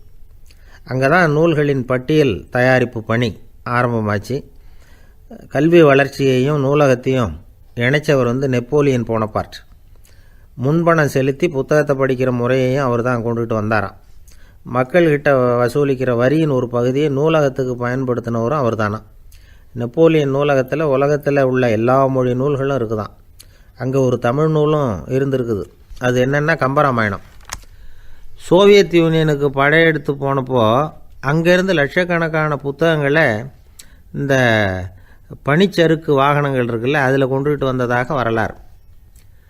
அடுத்தபடியாக குறிப்பிட்டு சொல்லத்தக்க நூலகம் எதுன்னா பிரிட்டிஷ் நூலகம். மிக பழைய கையெழுத்து பிரதியெல்லாம் கூட அங்கே இருக்குது. 1753 ஆரம்பமாச்சு. அதில் உள்ள நூல்களை வந்து வரிசையாக அடுக்கினா 180 கிலோமீட்டர் நீளத்துக்கு வருமா. மிகப்பெரிய நூலகம் அமெரிக்க தலைநகர் வாஷிங்டனில் இருக்குதான். இந்தியாவை பொறுத்த வரைக்கும் பெரிய பழைய நூலகம் எதுன்னா கல்கத்தா நூலகம். எல்லா இந்திய மொழி நூல்களும் இங்கே உண்டு. மகாகவி பாரதியார் நடத்தின இந்தியாங்கிற இதழின் எல்லா பிரதிகளும் அங்கே பாதுகாப்பாக இருக்குது. படிக்கும் பழக்கம் வந்து இங்கே வளர வேண்டியிருக்குது. ஒருத்தர்கிட்ட ஒரு புஸ்தகத்தை கொடுத்து விமர்சனம் எழுத சொல்லியிருந்தாங்க. கொஞ்ச நாள் கழித்து அவரை போய் பார்த்து, என்னங்க புஸ்தகத்தை படித்து பார்த்தீங்களா அப்படின்னு கேட்டாங்களாம்.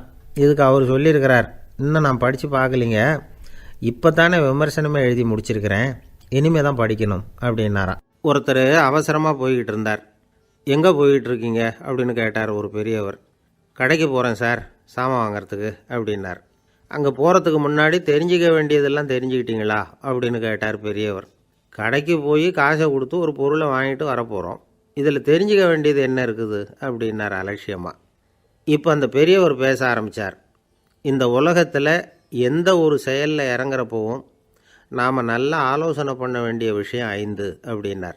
உதாரணமாக, ஒருத்தன் கடைக்கு போய் ஏதோ ஒரு பொருளை வாங்கிட்டு வர போகிறான்னு வச்சுக்கங்களேன். அப்போ கூட அவன் வந்து 5 விஷயங்களை பற்றி தெரிஞ்சுக்க வேண்டியிருக்குது அப்படிங்கிறார் அவர். முதல்ல அந்த பொருள் எப்படிப்பட்டது அப்படிங்கிறத தெரிஞ்சுக்கணும். ரெண்டாவதாக தன்னை பற்றியும் தெரிஞ்சுக்கணும். அப்போ தான் அந்த பொருள் தனக்கு தேவையா இல்லையா அப்படிங்கிறத புரிஞ்சுக்க முடியும். மூணாவதாக தெரிஞ்சுக்க வேண்டியது ஒன்று இருக்குது. அது என்னென்னா, அந்த பொருளை அடையிறதுக்கு வழி என்ன அப்படிங்கிறத தெரிஞ்சுக்கணும்.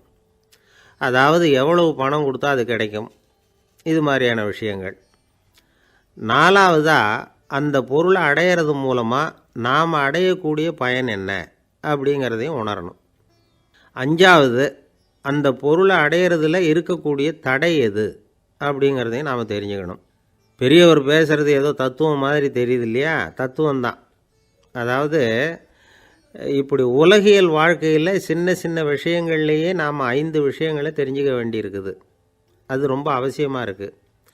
பேரின்ப நிலைன்னு சொல்கிறாங்கள்ல, அது மாதிரி பெரிய சமாச்சாரங்கள்லேயும் இந்த 5 விஷயங்களை நாம் தெரிஞ்சுக்க வேண்டியிருக்குது. அதுக்கு பேர் என்னன்னா அர்த்த பஞ்சகம். வைணவ சமயத்தில் அர்த்த பஞ்சகம்ங்கிறது ரொம்ப பெரிய விஷயம். கடைக்கு போகிறது மாதிரி கடவுளை பார்க்க போகிறப்போ நாம் 5 விஷயங்களை தெரிஞ்சுக்கணுமா. முதல்ல பரம்பொருள் அப்படிங்கிறது என்ன, அதோட தன்மைகள் என்ன, இதை தெரிஞ்சுக்கணும். இதுக்கு பேர் என்னென்னா பரமாத்ம ஸ்வரூபம் அப்படின்னு பேர். ரெண்டாவது, நாம் யார், நம்மோட தன்மை என்ன அப்படிங்கிறத தெரிஞ்சுக்கணும். நான் யாருன்னு எனக்கே தெரியலங்கிறப்போ இதை நான் சொல்கிறேன்னு இது என்னுடையதுன்னு சொல்கிறது தப்பு தானே. அப்புறம் மூணாவது விஷயம், பரம்பொருளை நாம் அடையிறதுக்கு வழி எது, இதை தெரிஞ்சுக்கணும். இது உபாய ஸ்வரூபம் அப்படின்னு பேர். நாலாவது விஷயம், நாம் அடைய வேண்டிய பயன்கள் என்ன அப்படிங்கிறத தெரிஞ்சுக்கிறது. இதுக்கு புருஷார்த்தம் அப்படின்னு பேர். அஞ்சாவது, அந்த பயனை அடைய விடாமல் தடுக்கிற தடைகள் யாவை அப்படிங்கிறத தெரிஞ்சுக்கிறது. இது விரோதி ஸ்வரூபம். இதைத்தான் தடையியல் அப்படின்னு சொல்கிறாங்க. அதாவது பரமாத்மாவை பற்றிய அறிவு, ஜீவாத்மாவை பற்றிய அறிவு, உபாயம் பற்றிய அறிவு, புருஷார்த்தம் பற்றிய அறிவு, இந்த 4 அறிவுக்கும் எதிரடையாக, அதாவது அதையெல்லாம் தப்பாக புரிஞ்சுக்கிறதால உண்டாகக்கூடிய அறிவு விரோதி ஸ்வரூபம். என்ன இது தகவலில் ஏதாவது கதை சொல்லுவீங்கன்னு பார்த்தா ஏதோ தத்துவம் பேசிகிட்டு இருக்கிறீங்களே அப்படின்னு நினைக்கலாம். இதுவும் தெரிஞ்சிக்க வேண்டிய ஒரு பெரிய விஷயந்தான். காதில் போட்டு வச்சா எப்போவாவது உபயோகப்படும். என்னுடைய நண்பர் ஒருத்தர் ஒரு நாள் என்கிட்ட சொன்னார், சார் அடுத்த மாதம் தஞ்சாவூரில் ஒரு கல்யாணம், போகிறதா வேண்டாமா அப்படின்னு ஒரே குழப்பமாக இருக்குது அப்படின்னார். நான் உடனே இந்த அர்த்த பஞ்சக உபதேசம் பண்ண ஆரம்பித்தேன். அவர் எல்லாத்தையும் பொறுமையாக கேட்டுவிட்டு, சரி சார் நான் போகிறதுன்னு முடிவு பண்ணிவிட்டேன்னார். எப்படி இந்த முடிவுக்கு வந்தீங்க அப்படின்னு கேட்டேன். அவர் சொன்னார், சார் அந்த 2வது பாயிண்ட் ஒன்று சொன்னீங்களே, அதை புரிஞ்சுக்கிட்டதுக்கு அப்புறம்தான் இந்த முடிவுக்கு வந்தேன் அப்படின்னார். என்ன 2வது பாயிண்ட்டுன்னு? அதாவது தன்னை பற்றி புரிஞ்சுக்கணும் அப்படின்னு சொன்னீங்க. உடனே என்னை பற்றி புரிஞ்சுக்கிட்டேன், நான் யாருங்கிறது எனக்கு தெரிஞ்சுது, உடனே போகிறது தான் நல்லதுன்னு முடிவு பண்ணிவிட்டேன்னார். நீங்கள் யாருன்னு கேட்டேன். நான் தான் சார் அந்த கல்யாணத்தில் தாலி கட்ட வேண்டிய மாப்பிள்ளை அப்படின்னார்.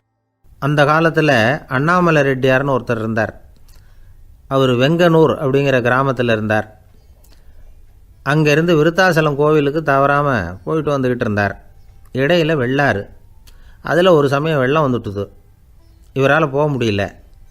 அதோட விளைவு வெங்கனூர்லேயே ஒரு கோவில் கட்டணும் அப்படின்னு முடிவு பண்ணார், சிவாலயம். அந்த சமயத்தில் வடநாட்டில் பஞ்சம். அதனால் அங்கேருந்த பல சிற்பிகள் தென்னாட்டை நோக்கி வர ஆரம்பித்தாங்க. அவங்க வெங்கனூர் வழியாக வர்றது தெரிஞ்சதும் இவர் போய் பார்த்தார். இங்கே ஒரு கோவில் கட்டணும், அதுக்கு நீங்கள் உதவணும்னார்.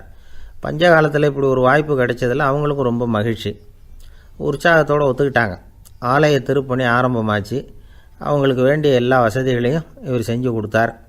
அவங்களுக்கு எந்த குறையும் இல்லாமல் பார்த்துக்கிட்டார். அது மட்டும் இல்லை, ஒவ்வொரு நாளும் அங்கே வருவார். உங்களுக்கு என்ன வேணும் எது வேணும்னு கேட்பார். ஏதாவது குறை இருந்தால் சொல்லுவாங்க, உடனே தீர்த்து வைப்பார். இவரும் கேட்பார், எந்த குறையாக இருந்தாலும் என்கிட்ட சொல்லுங்க அப்படின்னு சொல்லுவார். அதை தவிர இவராகவே கவனித்தும் அவங்களுக்கு என்னென்ன தேவைங்கிறத கண்டுபிடிச்சி அதையெல்லாம் கொடுத்துக்கிட்டு இருப்பார். என்ன தேவைன்னாலும் அதை நிறைவேற்றி வச்சுருவார். அந்த சிற்பிகளின் தலைவன் ஒருத்தன், அந்த ஆளுக்கு வெத்தலை பாக்கு போடுறது பழக்கம். இதை தெரிஞ்சுக்கிட்டு அதுக்காகவே ஒரு ஆளை ஏற்பாடு பண்ணார். வேணுங்கிறப்போலாம் நீ வெத்தலை சிவல் மடித்து கொடுக்க வேண்டியது உன் வேலை அப்படின்னு ஒருத்தனை ஏற்பாடு பண்ணிட்டார். இப்படியெல்லாம் செஞ்சதும் அவங்களுக்கும் ரொம்ப உற்சாகம். ரொம்ப பொறுப்பாக சிற்ப வேலைகளை செஞ்சுக்கிட்டு இருக்கிறாங்க. ஒரு நாள் என்னாச்சு தெரியுமா? அந்த சிற்பிகளின் தலைவன் ரொம்ப நுணுக்கமாக ஒரு வேலையை செஞ்சுக்கிட்டு இருக்கிறான். சாரம் போட்டு அது மேலே படுத்துக்கிட்டு அண்ணாந்து பார்த்து உச்சியில் நுணுக்கமான சிற்பங்களை உருவாக்கிக்கிட்டு இருக்கான். சிற்பியின் கவனம் செதறப்படாதுங்கிறதுனால இவர் மெதுவாக சத்தம் போடாமல் கிட்ட போய் நின்று அதை கவனிச்சிக்கிட்டு இருக்கிறார். அந்த சிற்பி வழக்கம் போல் வெத்தலை பாக்குக்காக இடது கையை கீழே நீட்டினான். அந்த சமயம் பார்த்து அவருக்கு தாம்பூலம் கொடுக்குறவன் அங்கே இல்லை, எங்கேயோ போயிருக்கிறான். அண்ணாமலை ரெட்டியார் என்ன பண்ணார் தெரியுமா? தனக்காக கொடுக்கப்பட்ட தாம்பூலத்தை வாங்கி சிற்பியின் கையில் கொடுக்குறார். அவன் வாங்கி போட்டுக்கிட்டான். இது என்ன இன்றைக்கி வெத்தலை சீவல் வேறு மாதிரி இருக்குது, வாசனை தாம்பூலமாக இருக்குது அப்படின்னு யோசனை பண்ணிவிட்டு கீழே திரும்பி பார்க்குறார். பார்த்தா ரெட்டியார் மறுபடியும் சிற்பி கை நீட்டும் பொழுது கொடுக்கறதுக்காக தாம்பூலத்தை மடித்து வாங்கி வச்சுக்கிட்டு தயாராக நிற்கிறார். சிற்பிக்கு அதிர்ச்சி. உடனே பொத்துன்னு கீழே குதிச்சான். ஐயா என்ன இது நீங்களா அப்படின்னா. இவர் சொன்னார், நான் ஒன்றும் தப்பு பண்ணலையே, உன்னுடைய கை புண்ணியம் செஞ்ச கை, கோயில் கட்டுற கை, அந்த கைக்கு தாம்பூலம் கொடுக்கறதுல என்ன தப்பு அப்படின்னாராம். ஏற்கனவே பஞ்சத்தில் அடிபட்டு வந்த எங்களை நீங்கள் ஆதரித்ததே பெரிய விஷயம். இந்த செயல் என்னை ஒரு பெரிய கடனாளி ஆக்கிவிட்டுது. ஐயா எங்களுக்கு உணவு உடை இதை மட்டும் நீங்கள் கொடுத்தா போதும், ஊதியம்னு எதுவும் வாங்க மாட்டோம் அப்படின்னு நானும். அந்த சிற்பி எவ்வளவோ வற்புறுத்தியும் எதுவும் வாங்கிக்கலையாம். இந்த செய்தியை தமிழ் தாத்தா டாக்டர் ஊவேசா சொல்லியிருக்கிறார். அந்த காலத்தில் எப்படிப்பட்டவங்கள்லாம் வாழ்ந்துருக்கிறாங்க பாருங்கள். இந்த காலத்தில் ஒருத்தர் கோவில் கட்டினார், வேலை செய்கிற எல்லாருக்கும் சாப்பாடு போடுவார். சிற்ப வேலை செஞ்சுட்டு சாப்பிட வர்ற ஒவ்வொருத்தர் கையையும் அன்பாக பிடிச்சி முத்தம் கொடுத்து உள்ளே அனுப்புவார். அந்த கைகளுக்கு நீங்கள் கொடுக்குற மரியாதையாது அப்படின்னு கேட்டாங்க. அது இல்லைங்க, ஏற்கனவே முதல் பந்தியில் சாப்பிட வந்தவன் மறுபடியும் வர்றானான்னு கண்டுபிடிக்கிறதுக்காக கையை பிடிச்சி மோந்து பார்க்குறேன் அப்படின்னாராம் அவர். பிரம்மத்தை அறிந்தவன் பிரம்மமாகறான் அப்படின்னு ஒரு பெரியவர் பேசினார் ஒரு கோவிலில். தைத்திரிய உபனிஷத்து அப்படி சொல்லுதான். இதை கேட்கும்பொழுது நமக்கு ஒரு சந்தேகம் வரும். அது எப்படி பிரம்மத்தை அறிந்தவன் பிரம்மம் ஆகிறான்னா, சிங்கத்தை அறிந்தவன் சிங்கம் ஆகிறானா, தோசையை அறிந்தவன் தோசை ஆகிறானா? இப்படிப்பட்ட சந்தேகம் நமக்கு வர்றதில் ஒன்றும் ஆச்சரியம் இல்லை. இது இயற்கை. இதுக்கும் அந்த பெரியவரே பதில் சொல்கிறார். சிங்கம் வேற, நாம் வேற. அதனால் சிங்கத்தை அறிந்தவன் சிங்கம் ஆக மாட்டான். ஆனால் பிரம்மம் வேறு, நாம் வேறு இல்லை. அதனால் பிரம்மத்தை அறிந்தவன் பிரம்மமாகறான் அப்படிங்கிறது அவரோட விளக்கம். மனிதன் அவன்தான் தான் பிரம்மங்கிறது தெரியாதனால தான் அதை வேறு எங்கேயோ தேடிகிட்டு இருக்கிறான். கடைசியில் அது தான் தாங்கிறது புரிஞ்சுக்கிற பொழுது அவன் பிரம்மம் ஆகிடுறான். இதை விளக்கிறதுக்கு ஒரு உபநிஷத்து கதையே இருக்குது. நமக்கு தெரிஞ்ச கதை தான், ஆனால் அதை வேறு விதமான அர்த்தத்தில் விளையாட்டாக சொல்லிகிட்டு இருக்கிறோம். ஒரு சமயம் ஒரு 10 நண்பர்கள் ஒரு காட்டு வழியாக போய்கிட்டு இருக்கிறாங்க. குறுக்க ஒரு நதி, அதை கடந்து அடுத்த பக்கம் போகணும். எல்லோரும் ஒரு வழியாக கடந்து அடுத்த கரைக்கு போய் சேர்ந்துட்டாங்க. அங்கே போய் சேர்ந்ததுக்கப்புறம் எல்லோரும் பத்திரமா வந்து சேர்ந்துட்டோமா அப்படின்னு தெரிஞ்சுக்கிறதுக்காக எண்ணி பார்க்குறான் அந்த கூட்டத்து தலைவன். அவங்க மொத்தம் 10 பேர். ஆனால் அவன் எண்ணி பார்க்குறப்போ 9 தான் வருது. ஏன்னா அவன் தன்னை விட்டுவிட்டான். எதிரில் நிற்கிறவங்கள மட்டுமே எண்ணுறான். ஐயோ 10வது ஆள் எங்கேங்கிறான், பதறான். சரி நீ இரு, நான் எண்ணி பார்க்குறேன்னு சொல்லிவிட்டு இன்னொருத்தன் வந்து எண்ணுறான். அவனும் தன்னை விட்டுட்டு எண்ணுறான். 9 தான் வருது. எல்லோரும் கொய்யோ முறையோன்னு கத்த ஆரம்பிச்சிட்டாங்க. அந்த சமயத்தில் ஒரு பெரியவர் அந்த பக்கமாக வர்றார். என்ன விஷயம்னு விசாரிக்கிறார். 10வது ஆளை 6 அடிச்சுட்டு போட்டுது அப்படின்னு சொல்லி இவங்க அழறாங்க. சரி அழாதீங்க அப்படின்னு சொல்லி அந்த தலைவனை பார்த்து இப்படி வாங்குறார். வர்றான். இப்போ எனக்கு முன்னாடி ஒரு தரம் எண்ணு பார்க்கலாம்ங்கிறார். 1 2 3ன்னு ஆரம்பித்து 9ல் வந்து முடிக்கிறான். உடனே பெரியவர் நீ தான் அந்த 10வது ஆள் அப்படிங்கிறார். இது உண்மை. நாம் தான் அது. நாம் தான் நம்மளை வேறு எங்கேயோ தேடிகிட்டு இருக்கிறோம். நாம் எங்கேயோ தேடிகிட்டு இருக்கிறோமே, அந்த பிரம்மம் நாம் தான். இப்படி ஒரு பெரிய உண்மையை விளக்கிறதுக்காக தான் அப்படி ஒரு கதை சொல்லப்பட்டது. ஆனால் அதை வந்து நாம் வேறு விதமாக வேடிக்கையாக உபயோகப்படுத்திக்கிட்டு இருக்கிறோம். எப்படி தெரியுமா? ஒரு ஆத்தங்கரையில் ஒரு 10 பேர் முழிச்சுக்கிட்டே நின்றுக்கிட்டு இருந்தாங்களாம். அந்த பக்கமாக வந்த ஒருத்தன் ஏன் இப்படி முழிச்சுக்கிட்டு நிற்கிறீங்கன்னு கேட்டிருக்கிறான். எங்களுக்கு நீச்சல் தெரியாது, நாங்கள்லாம் அடுத்த கரைக்கு போய் சேரணும் அப்படின்னு நாங்களாம். சரி நான் கொண்டுட்டு போய் விட்றேன். எல்லாரும் அக்கறைக்கு போய் சேர்ந்த உடனே ஆளுக்கு ₹1 வீதமாக மொத்தம் ₹10 எனக்கு கொடுக்கணும் அப்படின்ட்டுருக்கான் இவன். சரின்னு ஒத்துக்கிட்டாங்க. இவன் ஒவ்வொருத்தராக கையை பிடிச்சி மெதுவாக ஆற்றுல இறக்கி அழைச்சிட்டு போயிட்டான். 9 பேரை கரை சேர்த்துட்டான். 10வது ஆள் பாதி ஆற்றுல போயிட்டுருக்கிறப்போ திடீர்னு வெள்ளம் வந்துட்டுது. புடி நழுவி போச்சு. கையை விட்டுட்டான். வெள்ளம் அடிச்சிட்டு போட்டுது. அழைச்சிட்டு வந்தவன் நீச்சல் அடித்து தட்டு தடுமாறி கரைக்கு வந்து சேர்ந்துட்டான். கரையில் இருந்தவங்களுக்கு இந்த விஷயம் தெரியாது. இருந்தாலும் இவன் உடம்பு பூரா நனைஞ்சி கொஞ்சம் அதிகமாக மூச்சு வாங்க நின்றுக்கிட்டு இருந்தானா, ஏங்க ஏன் இப்படி மூச்சு வாங்குது, என்ன விஷயம் அப்படின்னு கேட்டாங்களாம். அதுக்கு இவன் கொஞ்சமாக அலட்டிக்காமல் சொன்னானா, வேறு ஒன்றும் இல்லை, நீங்கள் கொடுக்க வேண்டிய ₹10ல் ₹1 குறைஞ்சி போச்சு அவ்வளவுதான் அப்படின்னானா. ஒரு ஆள் ராமகிருஷ்ணரை தேடி வந்தான். அவன் கையில் 1000 பொற்காசுகள் வச்சுருந்தான். அதை அவர்கிட்ட கொடுத்து இதை ஏற்றுக்கணும் அப்படின்னு ரொம்ப பணிவாக கேட்டுக்கிட்டான். அவர் பார்த்தார், இது எனக்கு தேவையில்லை, ஆனாலும் உன்னுடைய மனசை புண்படுத்துறதுக்கு நான் விரும்பலை, அதனால் நீ கொடுக்குறத வாங்கிக்கிறேன்னார். வாங்கிக்கிட்டார். அப்புறம் கேட்டார், இதை பாரு, இனிமேல் இதெல்லாம் என்னுடையது தானே அப்படின்னார். ஆமாம், அதையெல்லாம் நான் உங்களுக்கே கொடுத்துட்டேன்னா அவன். சரி இப்போ நீ எனக்காக ஒரு காரியம் பண்ணணும்னார். என்ன செய்யணும்னு சொல்லுங்கன்னா, இந்த நாணயங்களையெல்லாம் எடுத்துக்கிட்டு போய் கங்கை நதியில் எரிஞ்சுட்டு வா அப்படின்னார். இவனுக்கு அதிர்ச்சியாக போச்சு. என்ன பண்ணுறது, இனிமேல் அது முடியாதுன்னு சொல்ல முடியாது. ஏன்னா அந்த நாணயங்களையெல்லாம் அவருக்கே கொடுத்துட்டான். இனிமேல் அதெல்லாம் இவனுடையது இல்லை. பேசாமல் அவ்வளோவே அள்ளிக்கிட்டு ஆத்தங்கரைக்கு போனான். போனவன் ரொம்ப நேரம் திரும்பியே வரல. ராமகிருஷ்ணருக்கு சந்தேகம், என்ன ஆச்சு அந்த மனுஷனுக்கு, காசுகளோடு அந்த கங்கையில் குதிச்சுட்டானா, போகும்பொழுதே ஒரு மாதிரியாக தான் போனான், போய் என்னன்னு பார்த்துட்டு வாங்க அப்படின்னார். அங்கே இருந்த ஒருத்தர் ஓடி போய் பார்த்தார். அவர் போய் பார்க்கும்பொழுது அவன் அங்கேயே இருந்தான். அதுக்கப்புறம் அவர் திரும்பி வந்தார். வந்து விவரத்தை சொன்னார். அதாவது அவன் கங்கை கரையில் உட்காந்துக்கிட்டு ஒவ்வொரு நாணயமாக 1 2ன்னு எண்ணி எண்ணி வீசிக்கிட்டு இருக்கிறான். அவனை சுற்றி ஒரு கும்பல் நின்றுக்கிட்டு அவனை தடுத்துக்கிட்டு இருக்குது அப்படின்னு விவரத்தை சொன்னார் போயிட்டு வந்தவர். இதை கேட்டதும் ராமகிருஷ்ணரே புறப்பட்டு அங்கே போனாராம். என்ன இப்படி பண்ணிகிட்ருக்கிற, நான் உன்னை அந்த நாணயங்களை கங்கையில் வீசி எறிய சொன்னேன், நீ ஏன் அதை எண்ணிக்கிட்டு இருக்கிற அப்படின்னார். பழக்கம்தான் காரணம், நான் ஒவ்வொரு நாளும் ஒவ்வொன்றா சேமித்து வச்சேன். இன்றைக்கி என்கிட்ட நிறைய இருக்குது, உங்களுக்கு ஒரு 1000 நாணயங்களை கொடுக்கணுங்கிறது என்னோடய ஆசை அப்படின்னா. இப்போ ராமகிருஷ்ணர் சொன்னார், ஒரே நேரத்தில் எல்லாத்தையும் சம்பாதிச்சிருந்தா நீ எண்ணுறது பொருத்தமாக இருக்கும். எல்லாத்தையும் இழக்கும்போது ஒவ்வொன்றா எண்ணிக்கிட்டு இழக்கிறதுங்கிறது சரியான செயல் இல்லை. அதனால் ஒரே தடவையாக எல்லாத்தையும் தூக்கி எறிஞ்சிடும் அப்படின்னார். இது இழப்பது அப்படிங்கிற ஒரு உயர்ந்த நிலை. இதை நாம் யதார்த்த வாழ்க்கையில் சம்மந்தப்படுத்தி பார்த்து குழப்பிக்கிட்டு இருக்கக்கூடாது. இழக்கிறேன்னு சொல்லிக்கிட்டு இருக்கிற காசையெல்லாம் ஆற்றுலையும் குளத்துலையும் கொண்டு போய் எரிஞ்சிட்டு வாங்க அப்படின்னு உபதேசம் பண்ணுறதாக யாரும் நினச்சிடக்கூடாது. இதில் நாம் புரிஞ்சிக்க வேண்டியது என்னென்னா, எதையாவது ஒன்றை இன்னொருத்தருக்கு கொடுக்கணும் அப்படின்னு விருப்பப்பட்டால் அதை மனப்பூர்வமாக கொடுத்துடணும். கொடுத்துட்டு அதையே நினச்சிக்கிட்டு இருக்கக்கூடாது. நம்மால் ஒருத்தர் ஒரு 100 ரூபா நோட்டை தன்னுடைய நண்பர் ஒருத்தர்கிட்ட கொடுத்து, இது உனக்கு தான் வச்சுக்கோ அப்படின்னார். அவர் பார்த்தார், இது இனிமேல் எனக்கு தானே சொந்தம் அப்படின்னார். ஆமான்னார் அவர். அப்படின்னா எனக்காக நீ ஒரு உதவி செய்யணும்னார். சொல்லுங்கள் செய்கிறேன்னார் அவர்.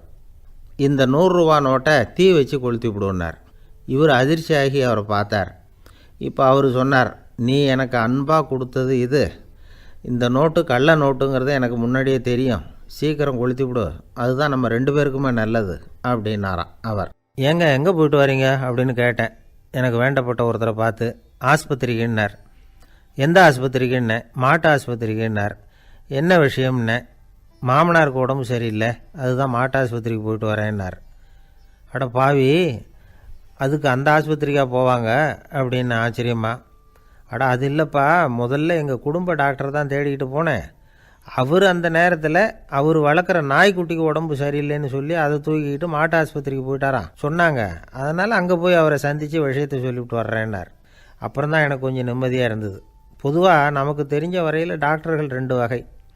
நமக்கு வைத்தியம் பண்ணுற டாக்டர்கள் ஒரு வகை, நம்மக்கிட்ட இருக்கிற ஆடு மாடு கோழிக்கு வைத்தியம் பண்ணுற டாக்டர்கள் ஒரு வகை. இப்போ தான் எனக்கு தெரியும் இன்னொரு வகையான டாக்டர்களும் உண்டுங்கிறது. அது யாருன்னா, பூச்சிகளுக்கு வைத்தியம் பண்ணுற டாக்டர்கள், அதாவது பூச்சி டாக்டர்கள். வெளிநாடுகளில் அப்படிலாம் கூட சில பேர் இருக்கிறாங்க. பிரிட்டனில் யார்க்ஷயர் வட்டாரத்தில் ராதர்ஹாம் அப்படின்னு ஒரு ஊர். அங்கே ஒரு விலங்கியல் மருத்துவர் பேர் டாக்டர் லான்ஸ் ஜெப்சன். அவர் ஆஸ்பத்திரி வாசலில் பார்த்தீங்கன்னா தினமும் நிறைய பேர் நின்றுக்கிட்டு இருப்பாங்க. கையில் கண்ணாடி குடுவை, தகர டப்பா இப்படி ஏதாவது இருக்கும். அதுக்குள்ளே ஏதாவது பூச்சிகள் இருக்கும். அதுக்கு வைத்தியம் பண்ணுறதுக்காக வந்தவங்க தான் அவங்கெல்லாம். சிலந்தி பூச்சி, பல்லி, தேளு, பாம்பு இப்படி ஏதாவது இருக்கும். பொழுதுபோக்காக சில பேர் நாய், பூனை, கிளி, மைனா, புறா இப்படி ஏதாவது வளர்க்குறாங்கல்ல, அது மாதிரி இப்போல்லாம் தேளு, பல்லி, பாம்பு, பூச்சி இதையெல்லாம் வளர்க்க ஆரம்பிச்சிட்டாங்களாம். இது ஒரு புது ஃபேஷன். இப்போ கூண்டுக்குள்ளே டப்பாக்குள்ளே போட்டு வளர்க்குறது, அதுக்கு ஏதாவது நோய் வந்துட்டுதுன்னா வைத்தியம் பண்ணுறதுக்கு டாக்டர்கிட்ட வந்துட வேண்டியது, இப்படி இந்த பழக்கம்லாம் நிறையா வந்துட்டுது. ரத்தம் உறிஞ்சிற அட்டைகள் கூட இவங்ககிட்ட வைத்தியத்துக்கு வருதான். சிலந்திகளில் செங்கால் சிலந்தின்னு ஒரு வகை. மத்திய அமெரிக்க காடுகளில் இது அதிகம். சிலந்திகள்லேயே ரொம்ப விலை உசந்தது இந்த ரகம்தான். கால்களில் சிவப்பு கோடுகள் இருக்கும்.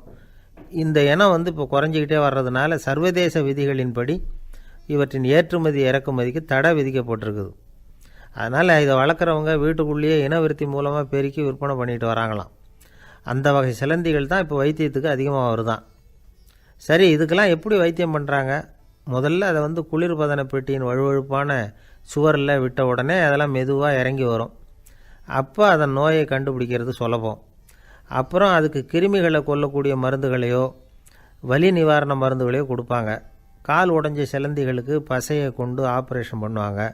சில சிலந்திகளுக்கு உடைஞ்ச காலை எடுத்துட்டால் புதிய கால் வளர்ந்துடும். சிலந்திகளை மனிதர்கள் கையில் எடுக்கிறப்போ அது பயந்து போய் கீழே குதிக்குது. அதனால் கால் உடஞ்சி விடுது, இல்லைன்னா வயிறு சேதமடையுது. அந்த நிலைமையில் வர்ற சிலந்திகளுக்கு மயக்க மருந்து கொடுத்து ஆப்ரேஷன்லாம் கூட பண்ணுறாங்களாம். பார்த்திங்களா பூச்சிகளுக்கு வந்த வாழ்வே. நம்ம ஊர்லேயும் வீடுகளில் பூச்சிகள் வளர்க்குறது உண்டு. ஒருத்தர் வந்தார், எனக்கு 3000 கரப்பாம்பூச்சி அவசரமாக தேவைப்படுது, எங்கே கிடைக்கும்னு கேட்டார். கரப்பாம்பூச்சியா, அது என்னத்துக்குன்னு கேட்டோம். அது வேறு ஒன்றும் இல்லை, நான் குடியிருக்கிற வாடகை வீட்டை காலி பண்ண போகிறேன். வீட்டு சொந்தக்காரர் என்ன சொல்கிறாருன்னா, இந்த வீட்டுக்கு நான் குடி வந்தப்போ எப்படி இருந்ததோ அதே நிலைமையில் விட்டுட்டு போகணும்னு வீட்டுக்காரர் சொல்லியிருக்கிறார், அதனால தான் கேட்டேன் அப்படின்னார். ஒரு தந்தை தன்னோட பிள்ளைய ரொம்ப தைரியசாலியாக வளர்க்கணும்னு ஆசைப்பட்டார். அதுக்காக அவனை கூப்பிட்டு உட்கார வச்சு இப்படி உபதேசம் பண்ணார். இதை பாருப்பா, நான் உன்னாட்டம் இருக்கிறப்போலாம் எதுக்கும் பயப்பட மாட்டேன். ரொம்ப துணிச்சலாக இருப்பேன். ஒரு நாள் ஒரு அப்பாவி எலியை ஒரு பூனை துரத்திட்டு ஓடிச்சு. நான் உடனே என்ன செஞ்சேன் தெரியுமா? அந்த பூனையை பிடிச்சேன். அது வாலில் ஒரு பட்டாசு சரத்தை கட்டினேன், கொளுத்தி விட்டேன். படபடன்னு வெடிக்க ஆரம்பிச்சுட்டுது. அது துள்ளிக்கிட்டு அங்கேயும் இங்கேயும் ஓடி இருக்கு பாரு ஓட்டம், ரொம்ப தமாஷு அப்படின்னார் அப்பா. இப்படி சொல்லிவிட்டு பையனை பார்த்து, இதை கேட்குறதுக்கு உனக்கும் துணிச்சல் வருதா? நான் என்னுடைய செயலை நீ கேட்குறப்போ உனக்கு துணிச்சல் வருதா அப்படின்னு கேட்டார். வருதுன்னா பையன். எப்படின்னா அப்படிங்கிற விவரத்தையும் சொன்னான் அவன். அதாவது எலியை விரட்டினத்துக்காக பூனை வாலில் பட்டாசு கொளுத்துனீங்க நீங்கள், பூனையை விரட்டினத்துக்காக உங்கள் கழுத்தில் பட்டாசு சரத்தை மாட்டினா என்னென்னு தோணுது எனக்கு அப்படின்னு நான் பையனோட துணிச்சல் அப்பாவே நடுங்க வச்சுட்டுது.